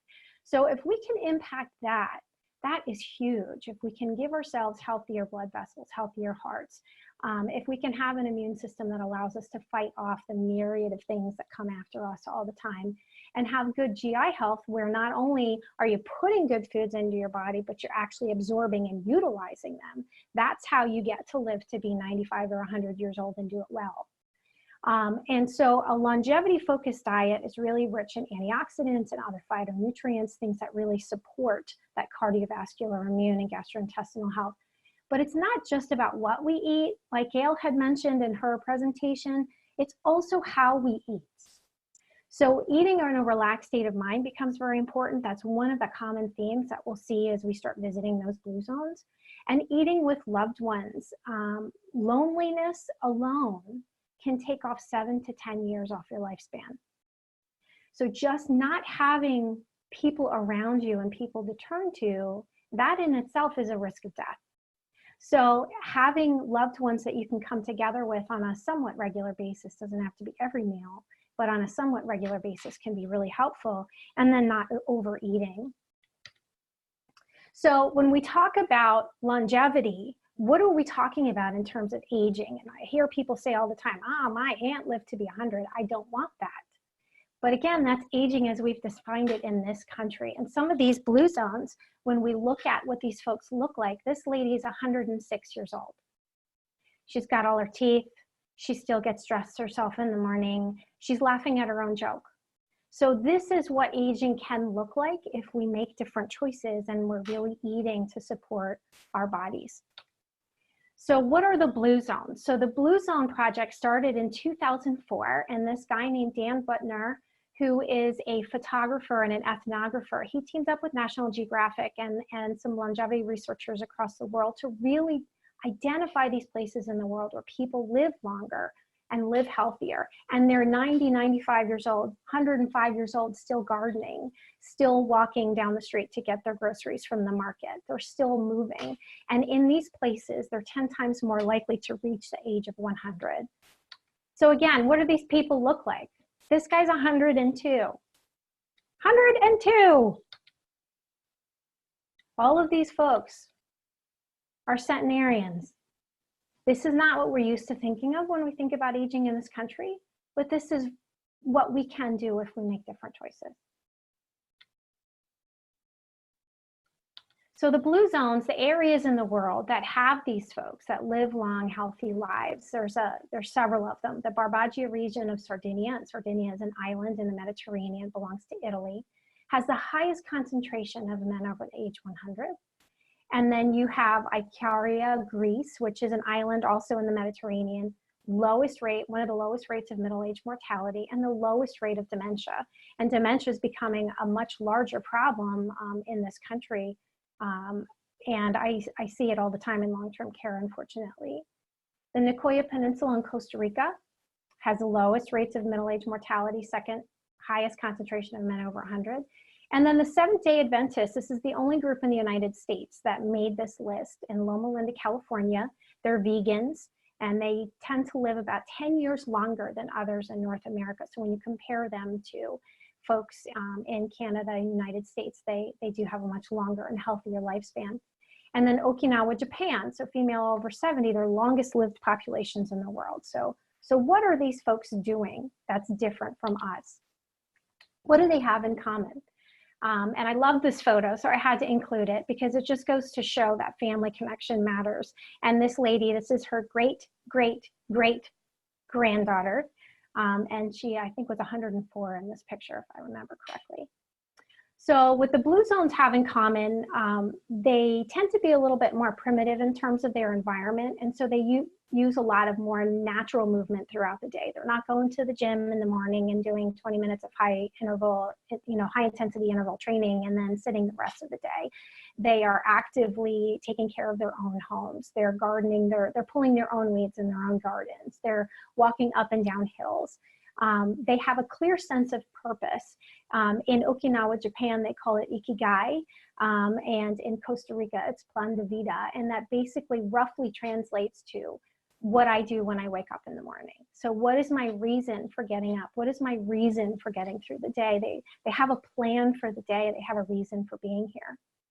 And they naturally, as part of their culture, have stress reduction as an important part of their daily routines. In some cultures, they take a nap at midday. In some cultures, it's a happy hour. In other cultures, it's a walk in the community to talk to friends. But just being very aware of their stress and creating routines that actually are helpful is just part of their day. They don't overeat. There's a lot of ritual around eating in a lot of these areas. And they tend to eat the smallest meal at the end of the day. So meal timing becomes important. They're not having a massive dinner at 7:30 p.m. They're eating their largest meal midday and having a smaller meal towards the evening. And that allows them to burn off some of those calories before they go to bed.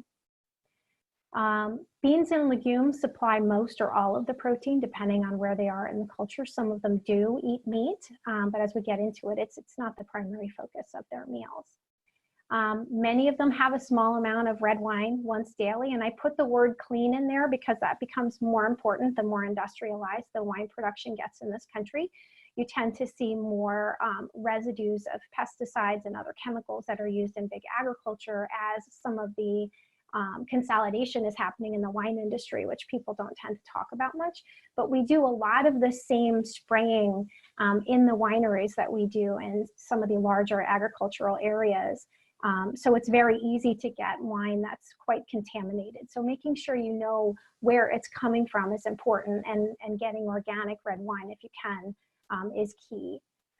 They also belong to a faith-based community, every one of these cultures, and the faith is different depending on where they are, but the key is that community piece. It's the coming together, it's the lack of loneliness, it's having people to share experiences and conversation with.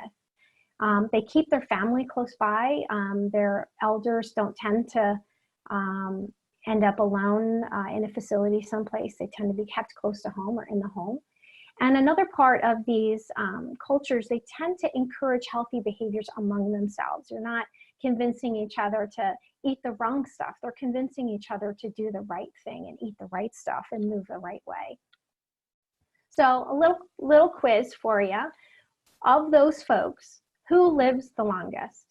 Vegetarians who eat dairy and eggs, pescatarians who are essentially plant-based but add fish into their diet, plant-based with occasional chicken and pork, or vegans. And this surprised me, actually. But it turns out that all of those folks that eat some level of meat live a little bit longer than the vegans do. So whether it's chicken and pork that you're eating, if you're a pescatarian, you're eating fish, or if you're a vegetarian who eats dairy and eggs, they all live a few years longer than the vegans. Those Seventh-day Adventists over in Loma Linda are living well into their 90s, where some of these other folks tend to make it to centenarians more often. But the key is the amount of meat and the quality of meat. You'll find that the folks that are in these blue zone areas, they eat meat 4 to 5 times a month.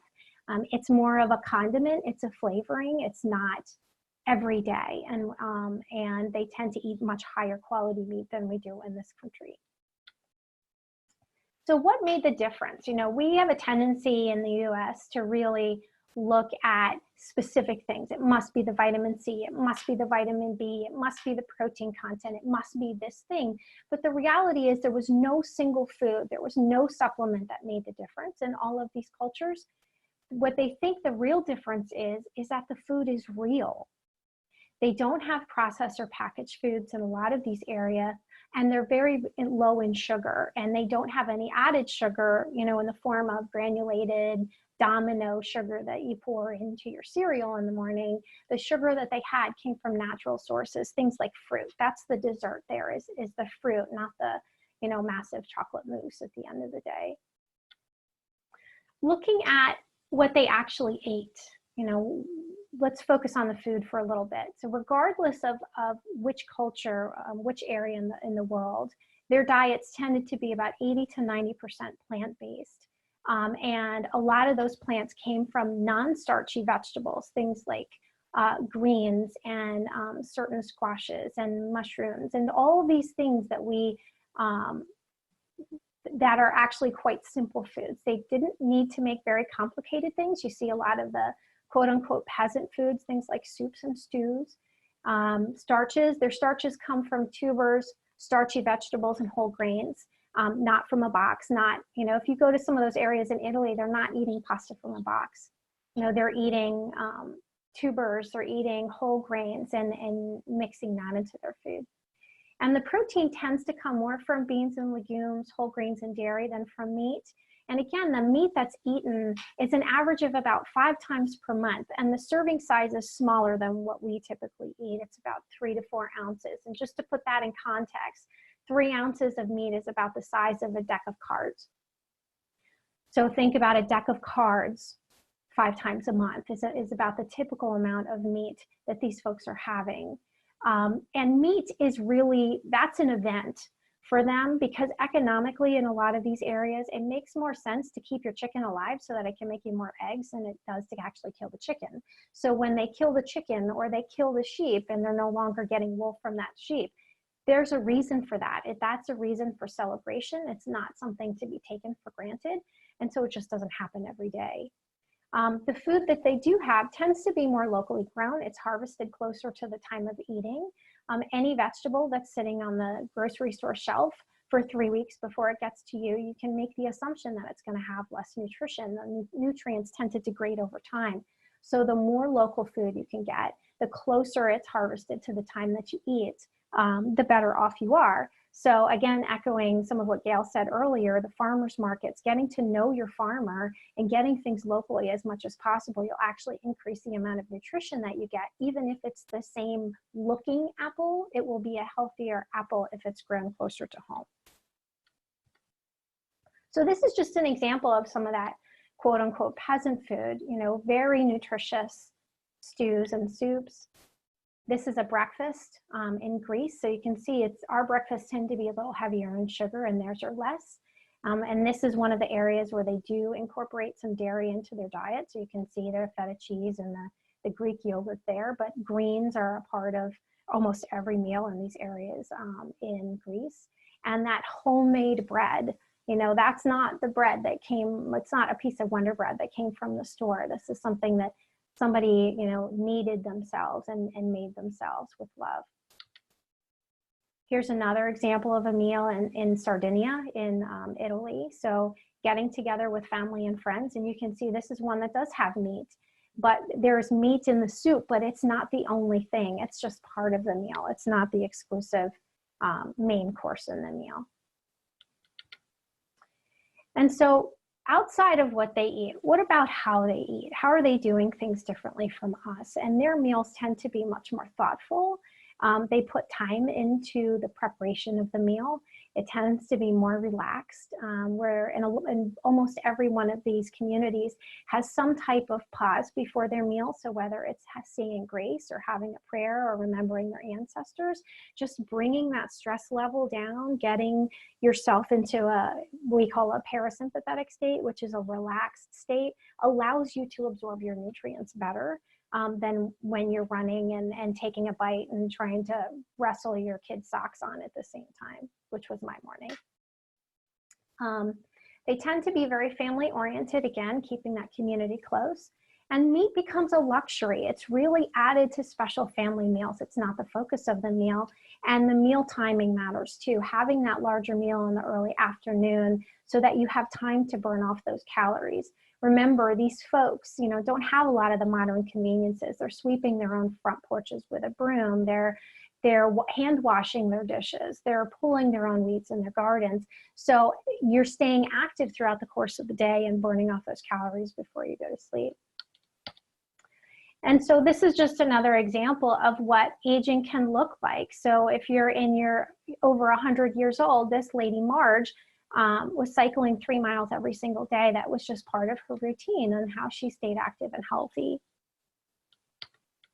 So what about science? You know, I'm in healthcare space, you know, science matters, evidence-based stuff matters.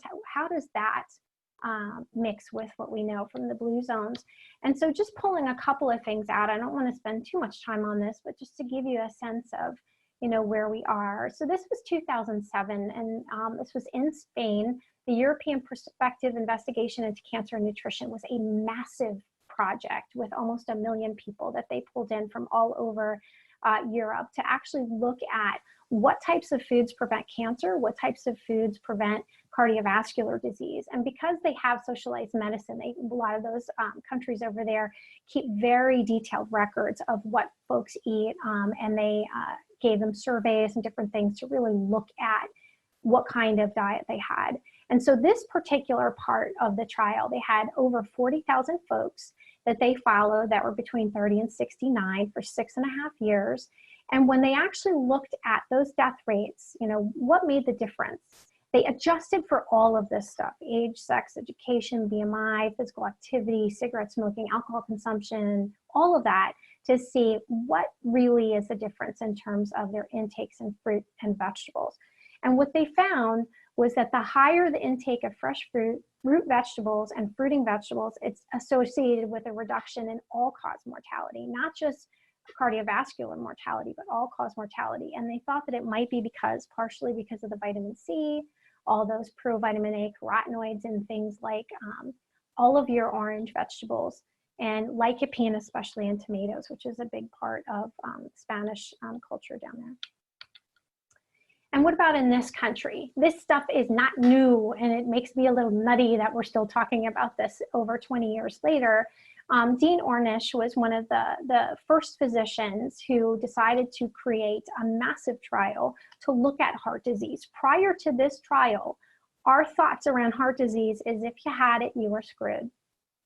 If you had blockages in your artery, I'm sorry, but that's just what you're going to have to live with, and eventually you'll have a heart attack and die. I'm sorry. So that's the way that we looked at heart disease prior to this. But this was a landmark study, or Dean Ornish looked at these folks. It was a small trial to start with, 48 people with moderate to severe heart disease. They had to have had a cardiac event to even get into the trial. These are people that had heart attacks in the past. These are people that had stents placed for coronary artery stenosis. These are not, healthy 30-year-olds that were walking around. These were people that really had very significant heart disease coming into the trial. They did not permit them to take any kind of cholesterol lowering drugs. And they put them on a very low fat, whole foods diet, all vegetarian, no meat permitted. There were some other components as well, the aerobic exercise, stress management. If they had been smoking, they made them stop. It's part of this program. And the psychosocial support. A lot of these folks did not have family in the area, didn't have communities they could turn to, so they created the community for them. And on this trial, within that 1 year, 82% of patients who followed the program had some regression of atherosclerosis. So that means they started to reverse their heart disease. This was completely unheard of prior to this trial, but now, we've known since 1998 that the foods that you eat absolutely can contribute to heart disease, or it can help to reverse it. And from a symptom perspective, 91% of the folks that participated had a reduction in the frequency of their anginal episodes. So that means their chest pain was decreasing. And if you actually look at heart attacks and cardiac events in the two groups, 25 cardiac events in the 28 experimental group. Remember, these are people with severe heart disease already, versus 45 events in the 20 that were in the control group in the 5-year follow-up. So that's a really big difference in terms of managing heart disease in people that are already sick. And how does that happen? What's the thought behind it?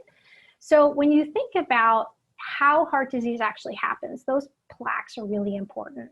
So you start to develop plaques within your arteries, and little by little it starts to close off that diameter. So you go from having something the size of a garden hose, and then you end up with something the size of a straw, and then you end up with something with the diameter of a human hair.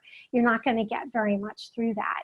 And so what happens is you start kind of cutting off that diameter, and then something happens with that plaque. You get a little rupture in the cap of the plaque as it becomes more unstable over time, and that triggers a clot. And once you get that clot and it blocks off blood flow, that's your heart attack, that's your stroke, that's your pulmonary embolism. So how do we stop that process? And the thought is that what vegetables do is that there's things called polyphenols in plants, and they're just basically antioxidants and other chemicals within the plant that actually stops this process in its tracks. The very first step in the development of plaque in an artery is damage to those endothelial cells which line the blood vessel. Something comes in and causes damage, and that damage, as the body starts to fix it to try to repair that, that's what develops this plaque. So the thought is that these polyphenols in vegetables and fruit actually helps to repair that injury in the correct way, and it protects it from further injury so that the plaque doesn't start in the first place. So that's really important, is if you can get started eating a more plant-based diet before you have the heart disease, you can keep yourself from getting it in the first place. The other thing that it does is it actually helps to repair those endothelial cells after they're already damaged. So we saw that in the Ornish trial. We see that that plant-based diets can help reverse heart disease, and that's what it does, is it actually heals the lining of those blood vessels that allows the body to deal with the plaque better. And on top of that, if that's not good enough, that these polyphenols from plants make platelets less sticky. So they're less likely to come together and cause a plaque and cause a clot if you do have that rupture in the fibrous cap. So you're actually helping yourself in multiple different ways. You're protecting yourself from the plaque starting from the first place. You're healing it once it's already underway, and then you're preventing the clots. So that's really key when you think about what plants can actually do for us. That's part of the reason why it helps us live so much longer. So what are physicians being told? Why is this not getting out? And I don't know the answer to that. I do not understand that. But this was back in 2013. This is the Permanente journal from Kaiser Permanente. So this goes out to all of the physicians in their networks to say, this is what we want you to encourage in your folks. So this is a massive organization that's communicating to their physicians. What are we all being told in the healthcare community?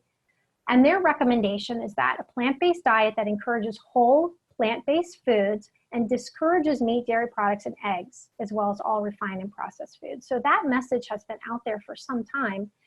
And their thought is that it's cost effective, it's low risk intervention, and it does a whole lot of things. Not only can it help decrease your risk of heart attack and stroke, but it helps you to lose weight, it lowers your blood pressure, it helps with blood sugar control and cholesterol control, and it can help reduce the number of medications that people actually need to eat. So you'll find that, and I find this in my practice all the time, that as we start to transition away from a typical American diet with more fast food and prepared food and boxed stuff, and we get to more of a whole foods diet, that people find themselves having to go back to their doctors to lower their blood pressure medications because now they're getting a little dizzy when they stand up. They just don't have the same need for that medication that they did before. And the overall recommendation from the Permanente journal to their physicians was that physicians should consider recommending a plant-based diet to all their patients, especially with those that have these cardiovascular risk factors like high blood pressure, diabetes, cardiovascular disease, or obesity. So kind of consolidating all of this, what should we actually be eating for longevity? If we're going to make a shift, what do we want to do? And really the biggest, most important thing before you start cutting and depriving and taking away, I can't eat this, I can't eat that, I'm not supposed to, the key is to start adding the things that we know are beneficial. And the things that are beneficial are those whole plant foods. So reaching towards a goal of 80% plant-based, and that's a big order for a lot of folks, so start where you can. Increase it by one vegetable a meal, so that this week you're having some kind of plant matter with every single meal, and then little by little you start to increase it from there. And when you're looking at your carbohydrates, you want to try to get that from vegetables, tubers, whole grains, rather than something that comes from a box. If you're a meat eater, limiting your meat to about 5 times a month, cutting that back, it doesn't have to be the star of every meal, and getting more protein from things like beans, legumes is a real benefit to your health. Whether you choose to do dairy or eggs is very much a personal choice. We see that you can live well into your 90s with or without it. And eliminating processed foods, that's the big elephant in the room. That's what really gets us Americans killed, is the boxed stuff. It's the fast food, it's the takeout, it's all of that stuff that's prepared and processed in a factory versus coming out of the ground. And again, it's starting slower. You don't have to get overwhelmed. You take one step at a time. Start from where you are and you move from there just by first adding those vegetables, and then as you start to do that, starting to cut back some of those processed foods, cutting back the sugar a little bit. And that overeating piece, you know, if the faster you eat, the more likely you are to overeat. And a lot of these areas in those blue zones, the concept is to stop when you're 75 to 80% full, because it takes time for the gut to communicate to the brain to say, I've had enough. So if you're eating really quickly, then sometimes by the time you realize you're full, you're over full. So taking it slower and stopping at what you think is about 75 to 80%, you'll probably find that by the time you get up from the table, you are already full. And sharing meals with friends and family, coming together as a community and not being alone. So what about meat, dairy, eggs? What's the message here? Mark Hyman, who's one of my idols, he uses the term condiment, where the vegetables should be the main course and the meat really provides flavor and texture. Be careful with the deli hams and the processed meats. Again, they're coming out of a factory. They're taking bits and pieces from what's left in the factory and turning that into the sliced meat that you have in your sandwich. And choosing organic over conventional. Conventional farming methods, we've known for a long time that there's some real risks, not only to the environment, but also to our health. So choosing organic when you can, and choosing smaller local farms for poultry, dairy, and eggs. I had actually read a study about the amount of E. coli that's in factory farmed eggs and chicken, and it is absolutely astounding how much contaminated food is in our food supply. And the only reason that we're not getting sick is because the message has gotten out that you need to cook your chicken till it's no longer pink. That's why we don't get sick, because we're cooking the pathogens out, not because they're not there. So the smaller the farm, the more local it is, the less time it's spending on the shelf in the grocery store, the better likelihood of it not being contaminated.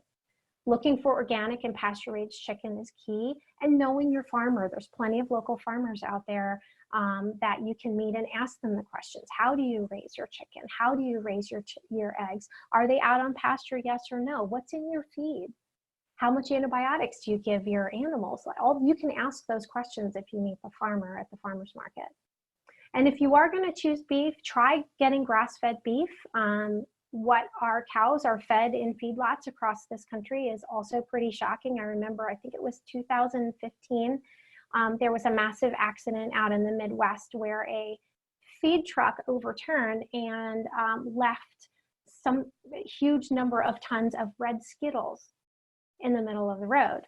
And they said, what in the world is with all the Skittles? They were feeding the Skittles to the cows, because you can feed them a lot of stuff. So what ends up happening is anything that's not fit for human consumption, whether the stamping didn't happen right on the candies, or for whatever reason they can't use it in human food, they'll feed it to our cows. And so you're getting cows that have eaten Skittles or God knows what else, and that gets transferred into the meat. So when we have unhealthy animals that we're eating, we're taking that into our own bodies. So if you get something that's certified with the American Grass-Fed Association label, they have a lot of restrictions on how those animals can be fed and how they have to be raised.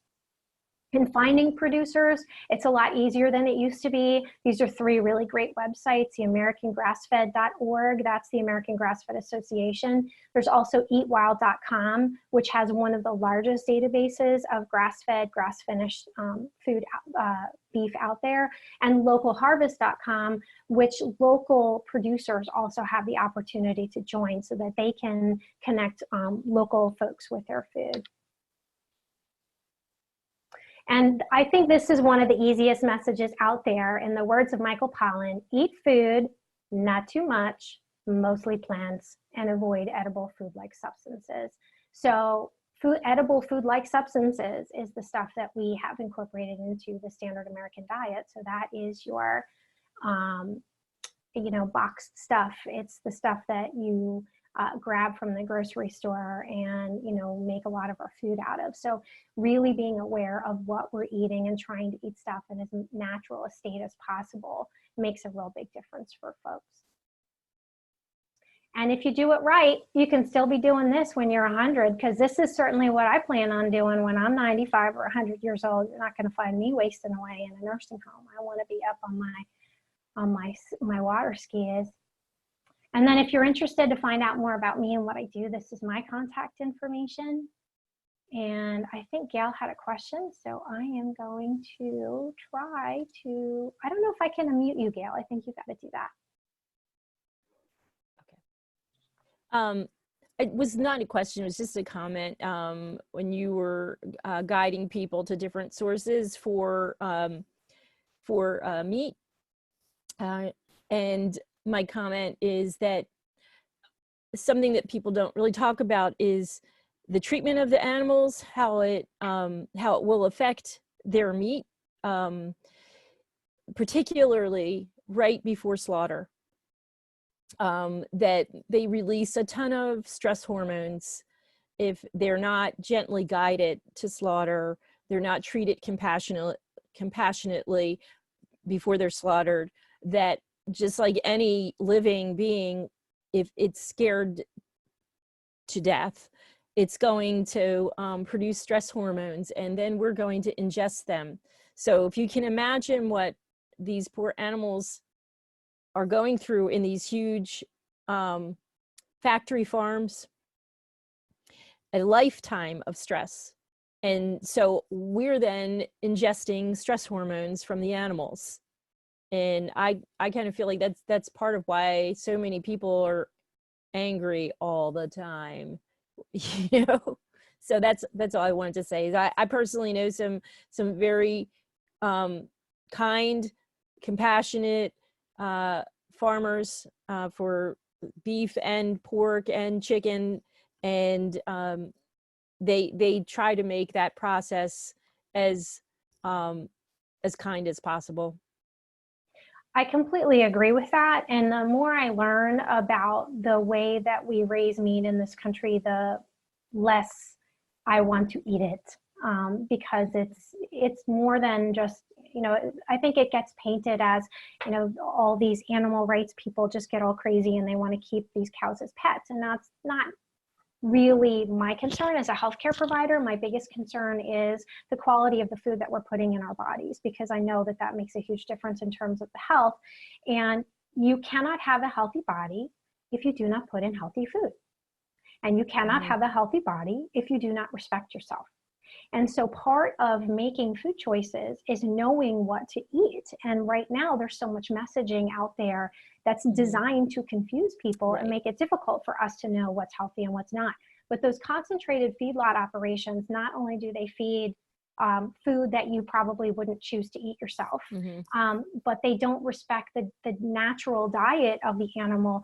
They feed sometimes animal products to cows that are not designed to eat animal products. They are not designed to eat leftover sugar buns from, you know, a company that just needed something to get rid of it. And there have been folks out there in that community that have bragged about how they're decreasing the amount of food that goes in the landfill because they're feeding it to their cows. Well, you know what? If that's a not so pretty piece of kale that you're feeding the cow, I'm totally cool with that. But if it's a truckload of Skittles, I don't want that in my food, because then that becomes incorporated into meat, and that's something that you give to your family. Absolutely. But and you talked about how in the Blue Zone diet, they're eating meat maybe 4 or 5 times a month, and it's ceremonial. Absolutely. There's a ritual to it that they're thanking that animal for giving up its life so that it could support their lives. And I think that if more people are aware of what they're doing, like this animal gave up its life so that you could live, and if they were more respectful and mindful with eating, I think that would make it easier for them to make good choices. Absolutely. And then when you're eating less meat, you can afford to have higher quality. That's right. And so, you know, the Walmart massive packaging of, 16 chicken breasts for $4, you know, there's a reason it costs $4. And part of that is because of the way that it was produced. So if you're getting organic, pasture raised, grass-fed meat, but you're not doing it for every single meal, every single week, and feeding a family of 6, now you can afford to buy that higher quality meat. Now you can afford to not give your kids all the hormones and all the other stuff that's in conventionally raised products. Now vegetables, obviously, if you're eating massive quantities, not everybody will be able to afford to do organic vegetables. So you have to pick and choose. And one of the ways that you can do that is looking at the Clean 15 and the Dirty Dozen lists out from the Environmental Working Group to pick and choose and decide, if I have to choose organic, what do I choose? But when it comes to meat and eggs and any kind of poultry, that is the first thing to consider making organic, because of the way that we raise food in this country, because of the stuff we're giving those animals, because of the way that they're slaughtered, because the fact that all of that chicken that you eat has to be dipped in an antibiotic solution. Usually it's some type of ammonia-based solution or bleach, so that you're not going to die from eating it. Like, right, Stephanie. That's how we produce food in this country. So, and I know I'm talking to the choir here, but making those choices when you choose a healthier option, an organic option, a grass-fed option. Mhm. You are giving healthier food to your body. You're giving healthier food to your family. You can eat less and still live to be, 95, 100, 105 years old with Yeah, one of the turning points for me was years ago. It's interesting that you mentioned dipping in ammonia and dipping in bleach, because it was a moment when I said, this enough is enough. And it was over a decade ago when I opened a package of chicken and it smelled like bleach. And I thought, what on earth is going on back there? Why do they have to put my chicken in bleach? So I'm a big Joel Salatin fan. I'm sure you know of him, that he uses traditional practices when he's slaughtering the chickens. And at one point he had the government was coming down hard on him because he wasn't using the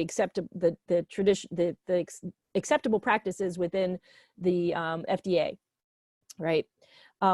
And so he said, okay, come on, let's compare the chicken that is from a big factory to the chicken that I'm slaughtering. Let's send it off to a lab. And sure enough, his had less bacteria in it, even though he was slaughtering them outside, not in, a stainless steel environment. But his meat was cleaner. It's just sloppy business because it's too big.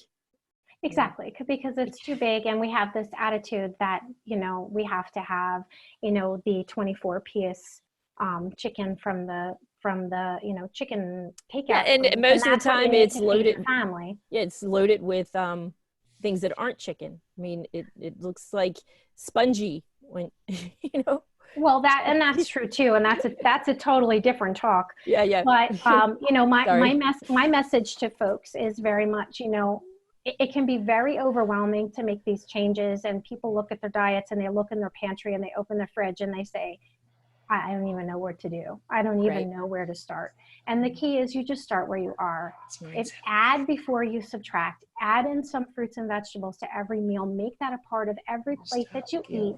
You need to have, 50% fruits and vegetables in everything that you eat. And if you start there, just by doing that, you will get so much more nutrition every day. People don't realize how bad they feel until they start feeling better. And sometimes those changes can then start creating other changes for them. Like, oh, I don't feel so bloated because I'm getting so much more fiber. I'm feeding my microbiome what it actually needs. I have better gut health because I'm choosing organic foods that's not as loaded with pesticide residues as I was eating before. Those things can then lead to other decisions that lead to other decisions that make you healthier and healthier. And it's never too late to start. Right. It's we used to say never too late to start. The Institute for Integrative Nutrition, crowded out. Absolutely. So.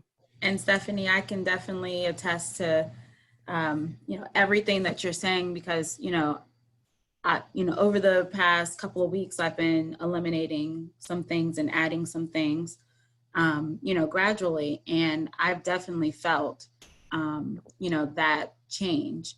And like you said, you don't know, that you weren't feeling your best until you were feeling better. So I definitely can attest to that. And I greatly appreciate your segment. So much rich information as always. Thank you. And great value. And so, and I have Stacy here with me. She popped in. Hi guys. Hi. We're gonna segue into Stacy's segment. She's gonna be the last speaker. She's gonna close us out. And I will make sure to have Stephanie's information. Everyone will get the follow-up email, with each speaker's information, how to contact them. Any questions that you have, you can send them to them directly. We want to make sure that you guys are, getting started to living the healthier you, not just for a resolution, not just for, a new turn of a decade type of situation, but we want this to be a long term. And like Stephanie said, for longevity. We want to make sure that we are equipping ourselves to equip the generations behind us. that are coming. And we want to be here to see them live it out, not just, something we're passing down and we, hope that they are able to implement it, but we want to be able to see them, live it out. So I am going to turn the camera over to Stacy. She is from Food for Thought. She can tell you where she's located, but she's gonna talking to us about getting back in the kitchen. So thanks, Amanda. It was really great listening to you guys. And I think that this is a great way to wrap all of it up, because everything that we're telling people is so very true and so important. But as Stephanie noted, it's very hard to know how to start that journey. And there's so many conflicting pieces of information that we keep operating in silos and send people to each specialist, and they hear a true message, but it might conflict as far as they know with what they heard from the last specialist. And we keep people in this constant state of confusion that actually becomes very beneficial for people in big business. I think I just did a quick search before I walked in here, and the weight loss market, and I'm using weight loss because that's the one that is the most prevalent. Weight loss market in the United States is valued now at $72.7 billion. Obviously, if any one of those things was the one true way, we'd all be doing it and there wouldn't be big business like that. But we need to help people start to absorb this information and then learn how to process it and apply it within their own family situations. And I think that starts in the kitchen. It starts by taking the power back and taking control. And that's something that was a given for so long. And that over our lifetime, and that maybe of our parents, has gradually become diminished because people are able to run into a grocery store and get a piece of produce any time of the year, not only in March when it was harvested, not that once a year that built into natural variety because you ate it when it came out and you weren't going to see it again for a while, and then you ate the next vegetable and fruit when that was harvested. Now people can have what they want when they want it, and they can run to the grocery store, and it's being made cheaper and cheaper. And so it's appealing to people. Their schedules are too full and everybody has a different desire, and industry has met that need. So now we have a need to say, okay, how can we work those things in to a home life? So just to give you a little bit of background, I'm a registered dietitian. I hold an Associates of Applied Science and Hospitality Management because I started off in the food and beverage industry and decided that that was not going to be a stress-free way to live my life. I went back to school right about the time I was launching my children into the universe and got a Bachelor's of Science in Health Sciences from the University of Medicine and Dentistry of New Jersey with a concentration in dietetics, and became a dietitian. So I became a dietitian technician through my associate's degree. I became a dietitian through my bachelor's degree. Then I went back to school and got a master's of science in clinical nutrition from Rutgers. And so I'm putting all those things together. Now I'm at a point in my life where I've worked in hospitals. I have worked before and still work in long-term care communities. I've worked in rehabilitation centers. But what I really want to do is help bring the message to people where they are. It's very unfortunate that most of the time that we get to talk to people and educate them is in an acute environment, and they're just not picking up the information. How could they? They're scared, they're hearing all kinds of things. We throw a bunch of information at them and then we launch them off and think, okay, now go do it. And they're thinking, how in the world am I going to do this? So when I thought about today and the opportunity to talk with everyone, I thought, well, let's take all that science. That's very, very important. We want things to be science and evidence-based, but let's just put that on the shelf for a minute and let's back up and say, okay, let's get back in the kitchen. Let's learn how to cook. Cooking is an essential life skill that I am shocked by how many people don't know how to do it. How many people in their 30s can't scramble an egg, don't know what a well-balanced meal is all about, don't know how to plan meals. It's a lot easier to pick up the telephone, or now we have all these great delivery options. And I'm not saying those are bad things when they are the rare treat, but you can't expect to live your healthiest life, be your healthiest self, or the healthier family when restaurants and retailers are the primary influences on what's going into your body. So with that, I'll take my passion for nutrition and kind of put that aside, because we keep talking about nutrients. We take food and we dissect it into macronutrients and micronutrients, and people are so concentrated on every little detail and how many supplements they need that they forget that if you just eat real whole foods that were put out in this universe for you by whomever you believe your maker to be, then you will get adequate micronutrients. And if someone like a healthcare professional helps you identify a deficiency in that and a need, then we can short-term fix that and guide you back to wellness and back to whole foods. But that's really where it's going to happen. So getting people back in the kitchen, helping them understand the difference between a whole food, and a food product. That's really difficult anymore. People are so busy reading labels, and they come to me and they say this label and that label, and I'm thinking, well, if you're reading labels, you're not eating real food. So people will stay on the perimeter of a grocery store, and I mean, I guess we've all noticed, or maybe we haven't stopped to think about it. If you're in the produce section, you really don't have a lot of labels to read, do you? You pretty much know what you're getting.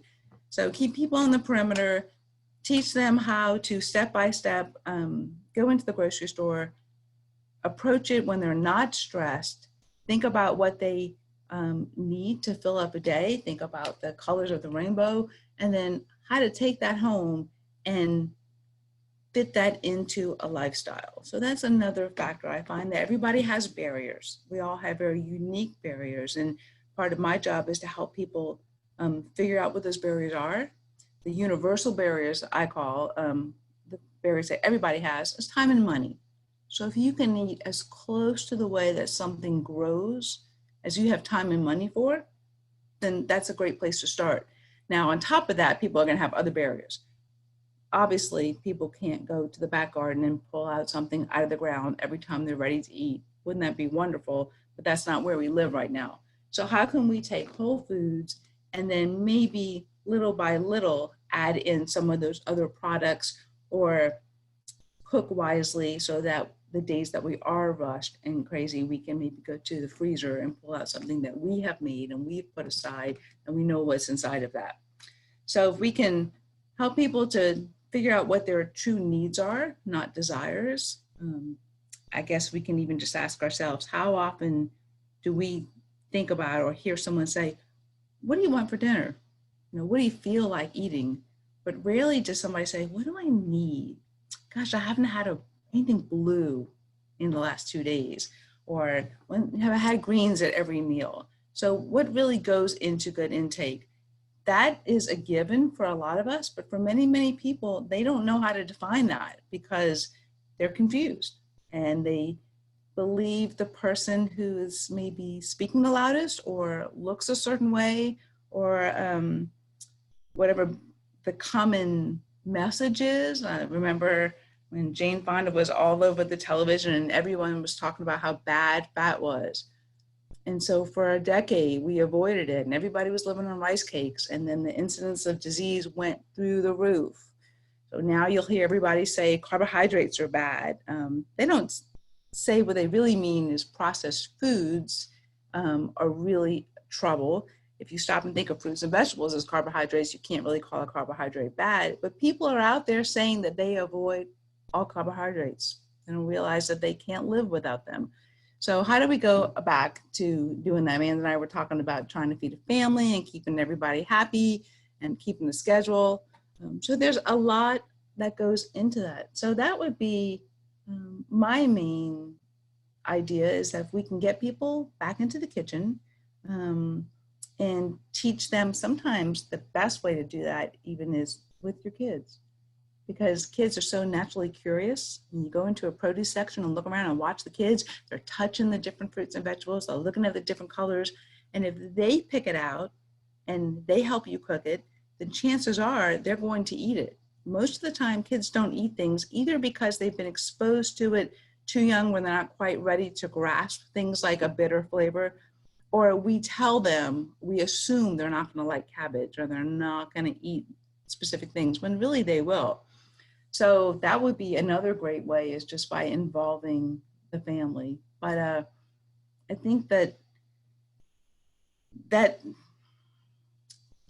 bit of knowledge that maybe we got from our parents or our grandparents or even the television. I remember when I was a child, there were public service announcements on Saturday mornings in between the cartoons. I think the little guy was a lemon. I've had this discussion with so many people. I think he was a lemon with a top hat.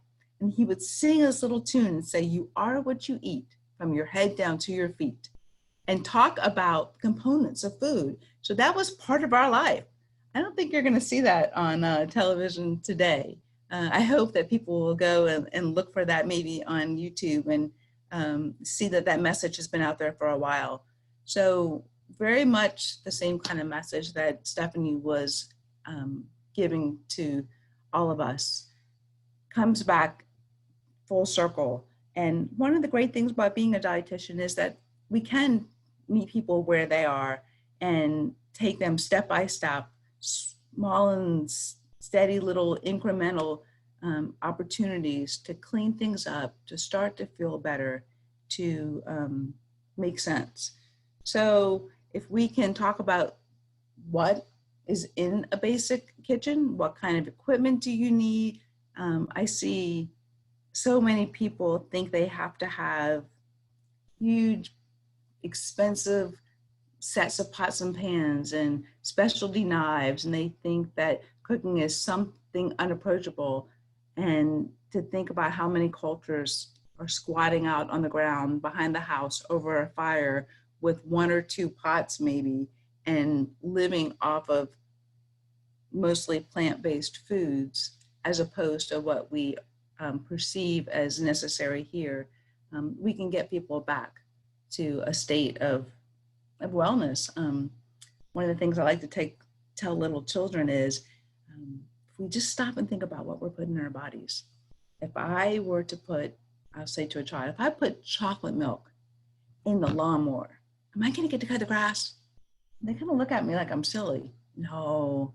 But what if I put lemonade in mommy's car? If I put lemonade in the gas tank, are we going to get to school today? When they say, well, no, of course not. But we put the wrong fuel in our machine all the time. But because we get up and go, we think everything's okay.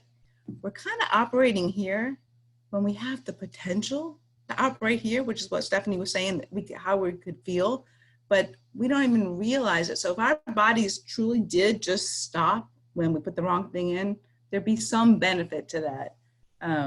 But because we can keep going, we're more apt to not think about how, not spend as much time thinking about how important it is to put the right stuff in. Doesn't mean that a treat now and then is a bad thing, because I believe that all foods can fit, but the way that we put them together and how often we have those treats. When someone says, oh, well, I just have French fries twice a week. But then when you talk to them, we find out that they also have a donut twice a week. And then 2 or 3 times a week, they have a beer. And then maybe they have a pizza once a week. Well, if you look at that overall thing, you can say, yeah, I only eat that once a week. But let's look at the truth, the whole intake. We can get in a whole lot of trouble. So I would encourage people to really stop and look through things and ask themselves, is this food or is this a food product? If I leave an apple out on the counter for too long, it's going to not look like an apple anymore. And it's certainly going to look like something I don't want to eat. That's the indication that that's real fuel, that's living food.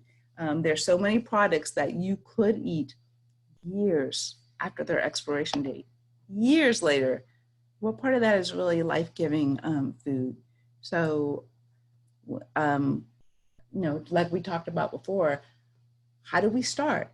This is not the nicest thing to say. So I don't say it thinking, oh, I want to think ill of me, but have you ever walked around the grocery store when you had a little bit of time?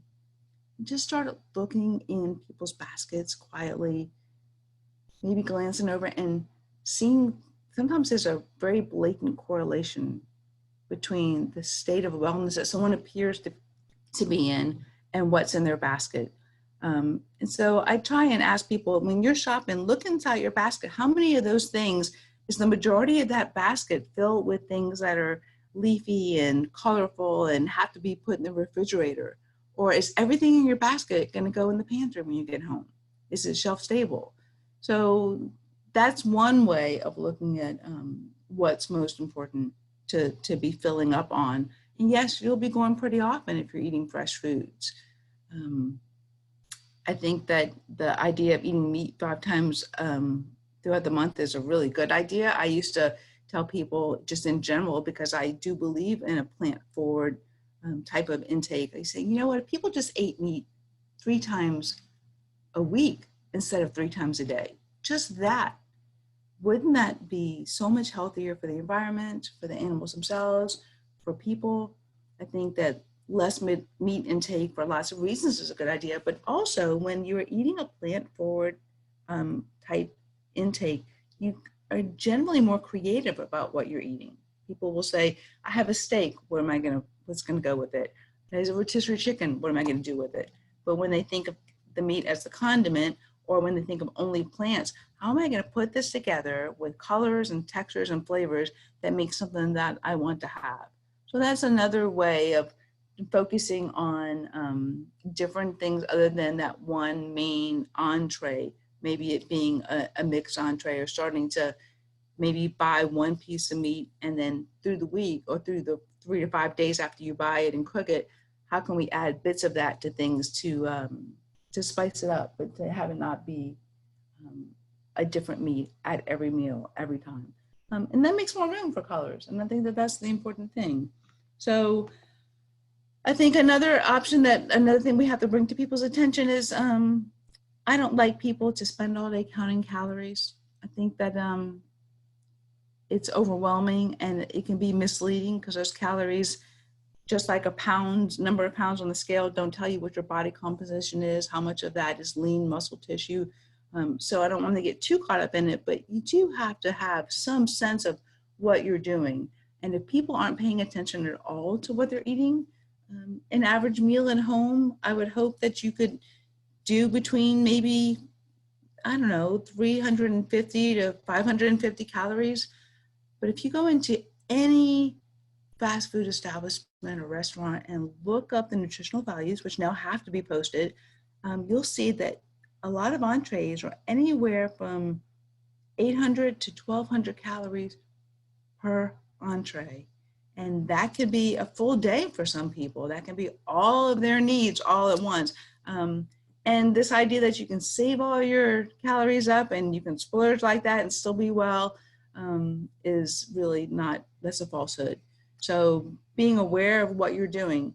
So with that being said, in our culture, we have a very popular culture for drinking our calories, specialty coffees and smoothies. So we drink all day. And of course, our bodies still want food. So then we're eating, and now double calories are going in, if not more, from drinking. So that's another thing that we can pay attention to. So I think Amanda and I are going to do a little bit of questions and answers here, because that's the basics of where I'm coming from and what I believe. And anyone that wants to book an appointment and come visit and talk about, hey, how can I take these small steps and what can make the biggest difference? Then we can talk about those things. But my goal today is to make this an approachable thought, just to stop and talk about food versus food products, what it means to be back in the kitchen, how you can go about that. And I would imagine that that is the very best way for each of us to live a longer, healthier life. Then we're intimately aware of what's going in our bodies. So I know you got a bunch of them at home. So when you're trying to feed a family, it's a big endeavor with so many children. It is. And I think I've done really well so far, identifying you know, the likes and the dislikes so far of the kids. They're very vocal about what they like and don't like. And then just in combination, finding out certain food sensitivities. Yeah. And some of the kids, we've had to undergo that over the last year. So that's been a transition, just, you know, figuring out what our shopping cart looks like from there. But I mean, it is a challenge, you know, think that's a very good, important thing to talk about as well. When someone in the family has a sensitivity, an allergy, or has to avoid or add certain foods, we don't want that individual to be singled out. Right. We really want everyone to come to the table and enjoy meals collectively. So that's one of the things that I help families with very often. Let's not tell someone who's had heart disease, you're going to have baked fish and steamed broccoli, but we're all going to have fried chicken and French fries. We're not doing anybody any favors that way. So that is a really important thing. And it can be likes and dislikes, but when it comes to sensitivities and allergies, it can be much more serious and important to do those things. Absolutely. And so if anyone in the audience or the panel has anything to add or ask, we're going to do that because we're going to wrap up here shortly. I'm actually just so overwhelmed by you guys' generosity to be here. So it's so nice to have everybody together coming from a different perspective, Yeah. basically all saying the same thing and building community rather than separation. Absolutely. So if anyone would like to be unmuted or have any questions, just there's a little button there in the chat to raise your hand. Hey, this is Stephanie. Can you hear me? Yes. Yeah, just wanted to echo that because in the functional medicine space, which is where I am, there's still infighting as to what's the best thing. Oh, you have to go ketogenic. That's the best thing. No, you need to do Whole30. It's all paleo. No, it's not paleo. It's, there's still a lot of arguing about what's the best. And in the end, everyone's body is a little bit different. And so people will have to do a little bit of trial and error and figure out what's right for them. And so my advice to folks, anybody else who might be listening, is don't get too wrapped up in that what's the best thing for me, exactly how much vitamin C do I need, exactly how much of this nutrient do I need. If you start making decisions that enhance your health by giving yourself more fruits and vegetables, by not eating meat every single day, by choosing healthier, organic, humanely raised meats and eggs and dairy, and you're putting a little bit of thought into your food prep, really, that's the stuff that you need to do that makes a huge difference. Don't get too lost in the infighting and the details between the different factions, because every time we learn a little something else about diet, then you hear more of that. Oh, see, now you have to eliminate this thing from your diet. You must stop eating this one thing. And every time I get on Google, I see that this diet doctor says you must eat this one thing or stop eating this one.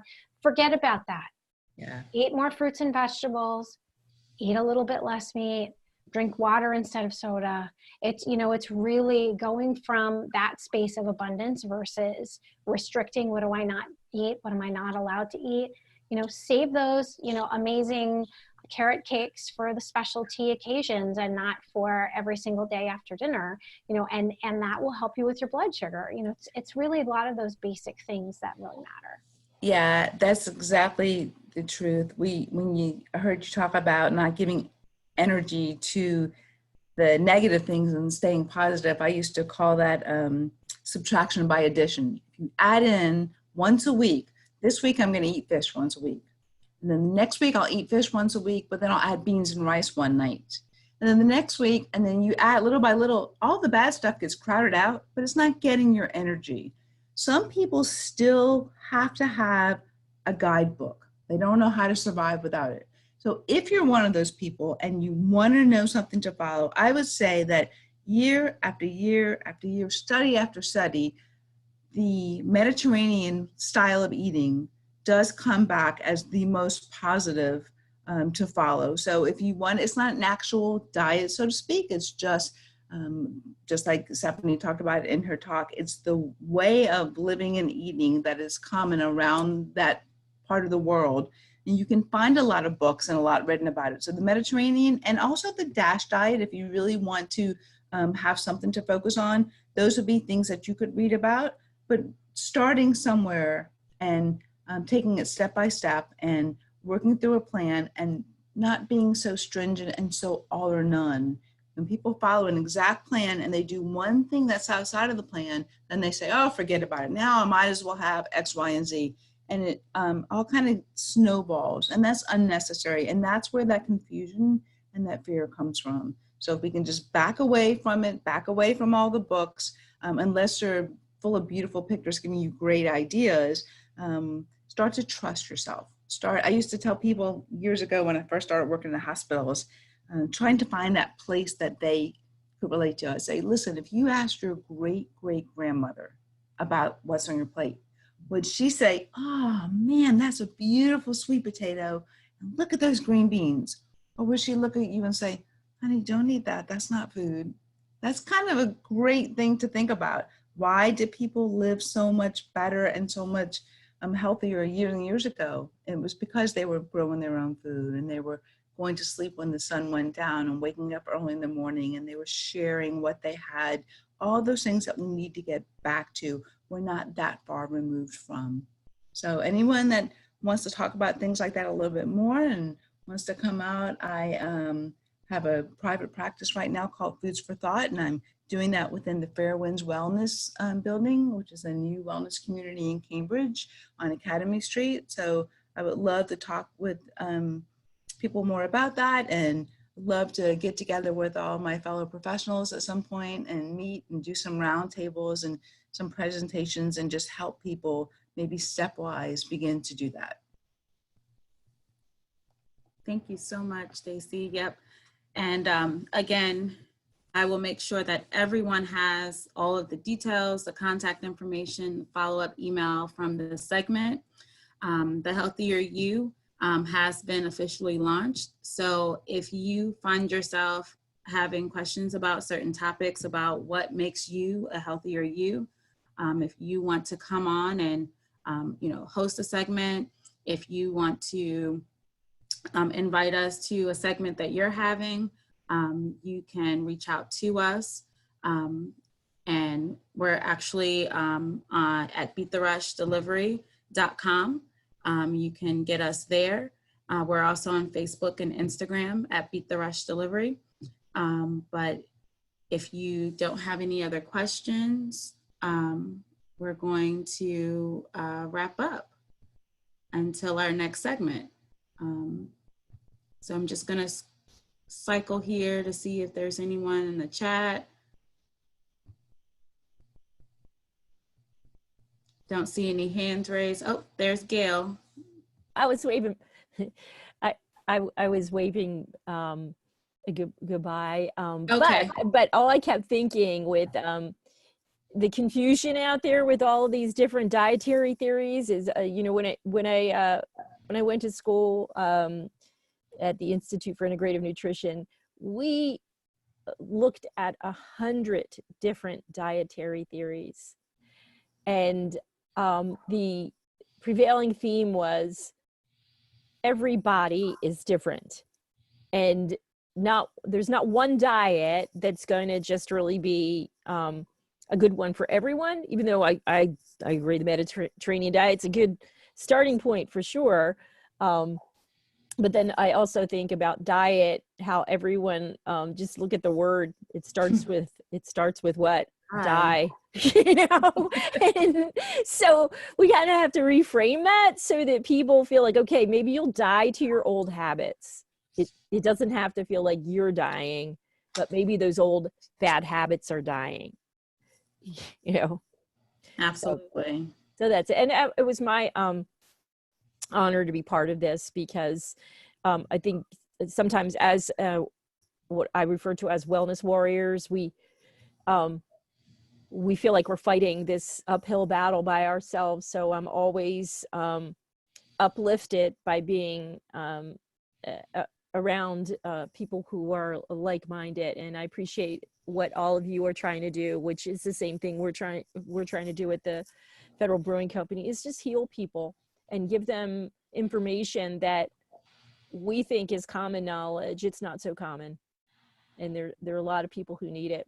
So thank you. Absolutely. Yeah, and that's one of the main reasons why I started the segment, you know, because it's not common knowledge, and there are a lot of individuals that are hungry for it, but they don't know where to get it exactly. Yes, and when I go through these markets, like you were saying, have you ever looked in the markets and you look in the carts? Stacy, you were talking about that.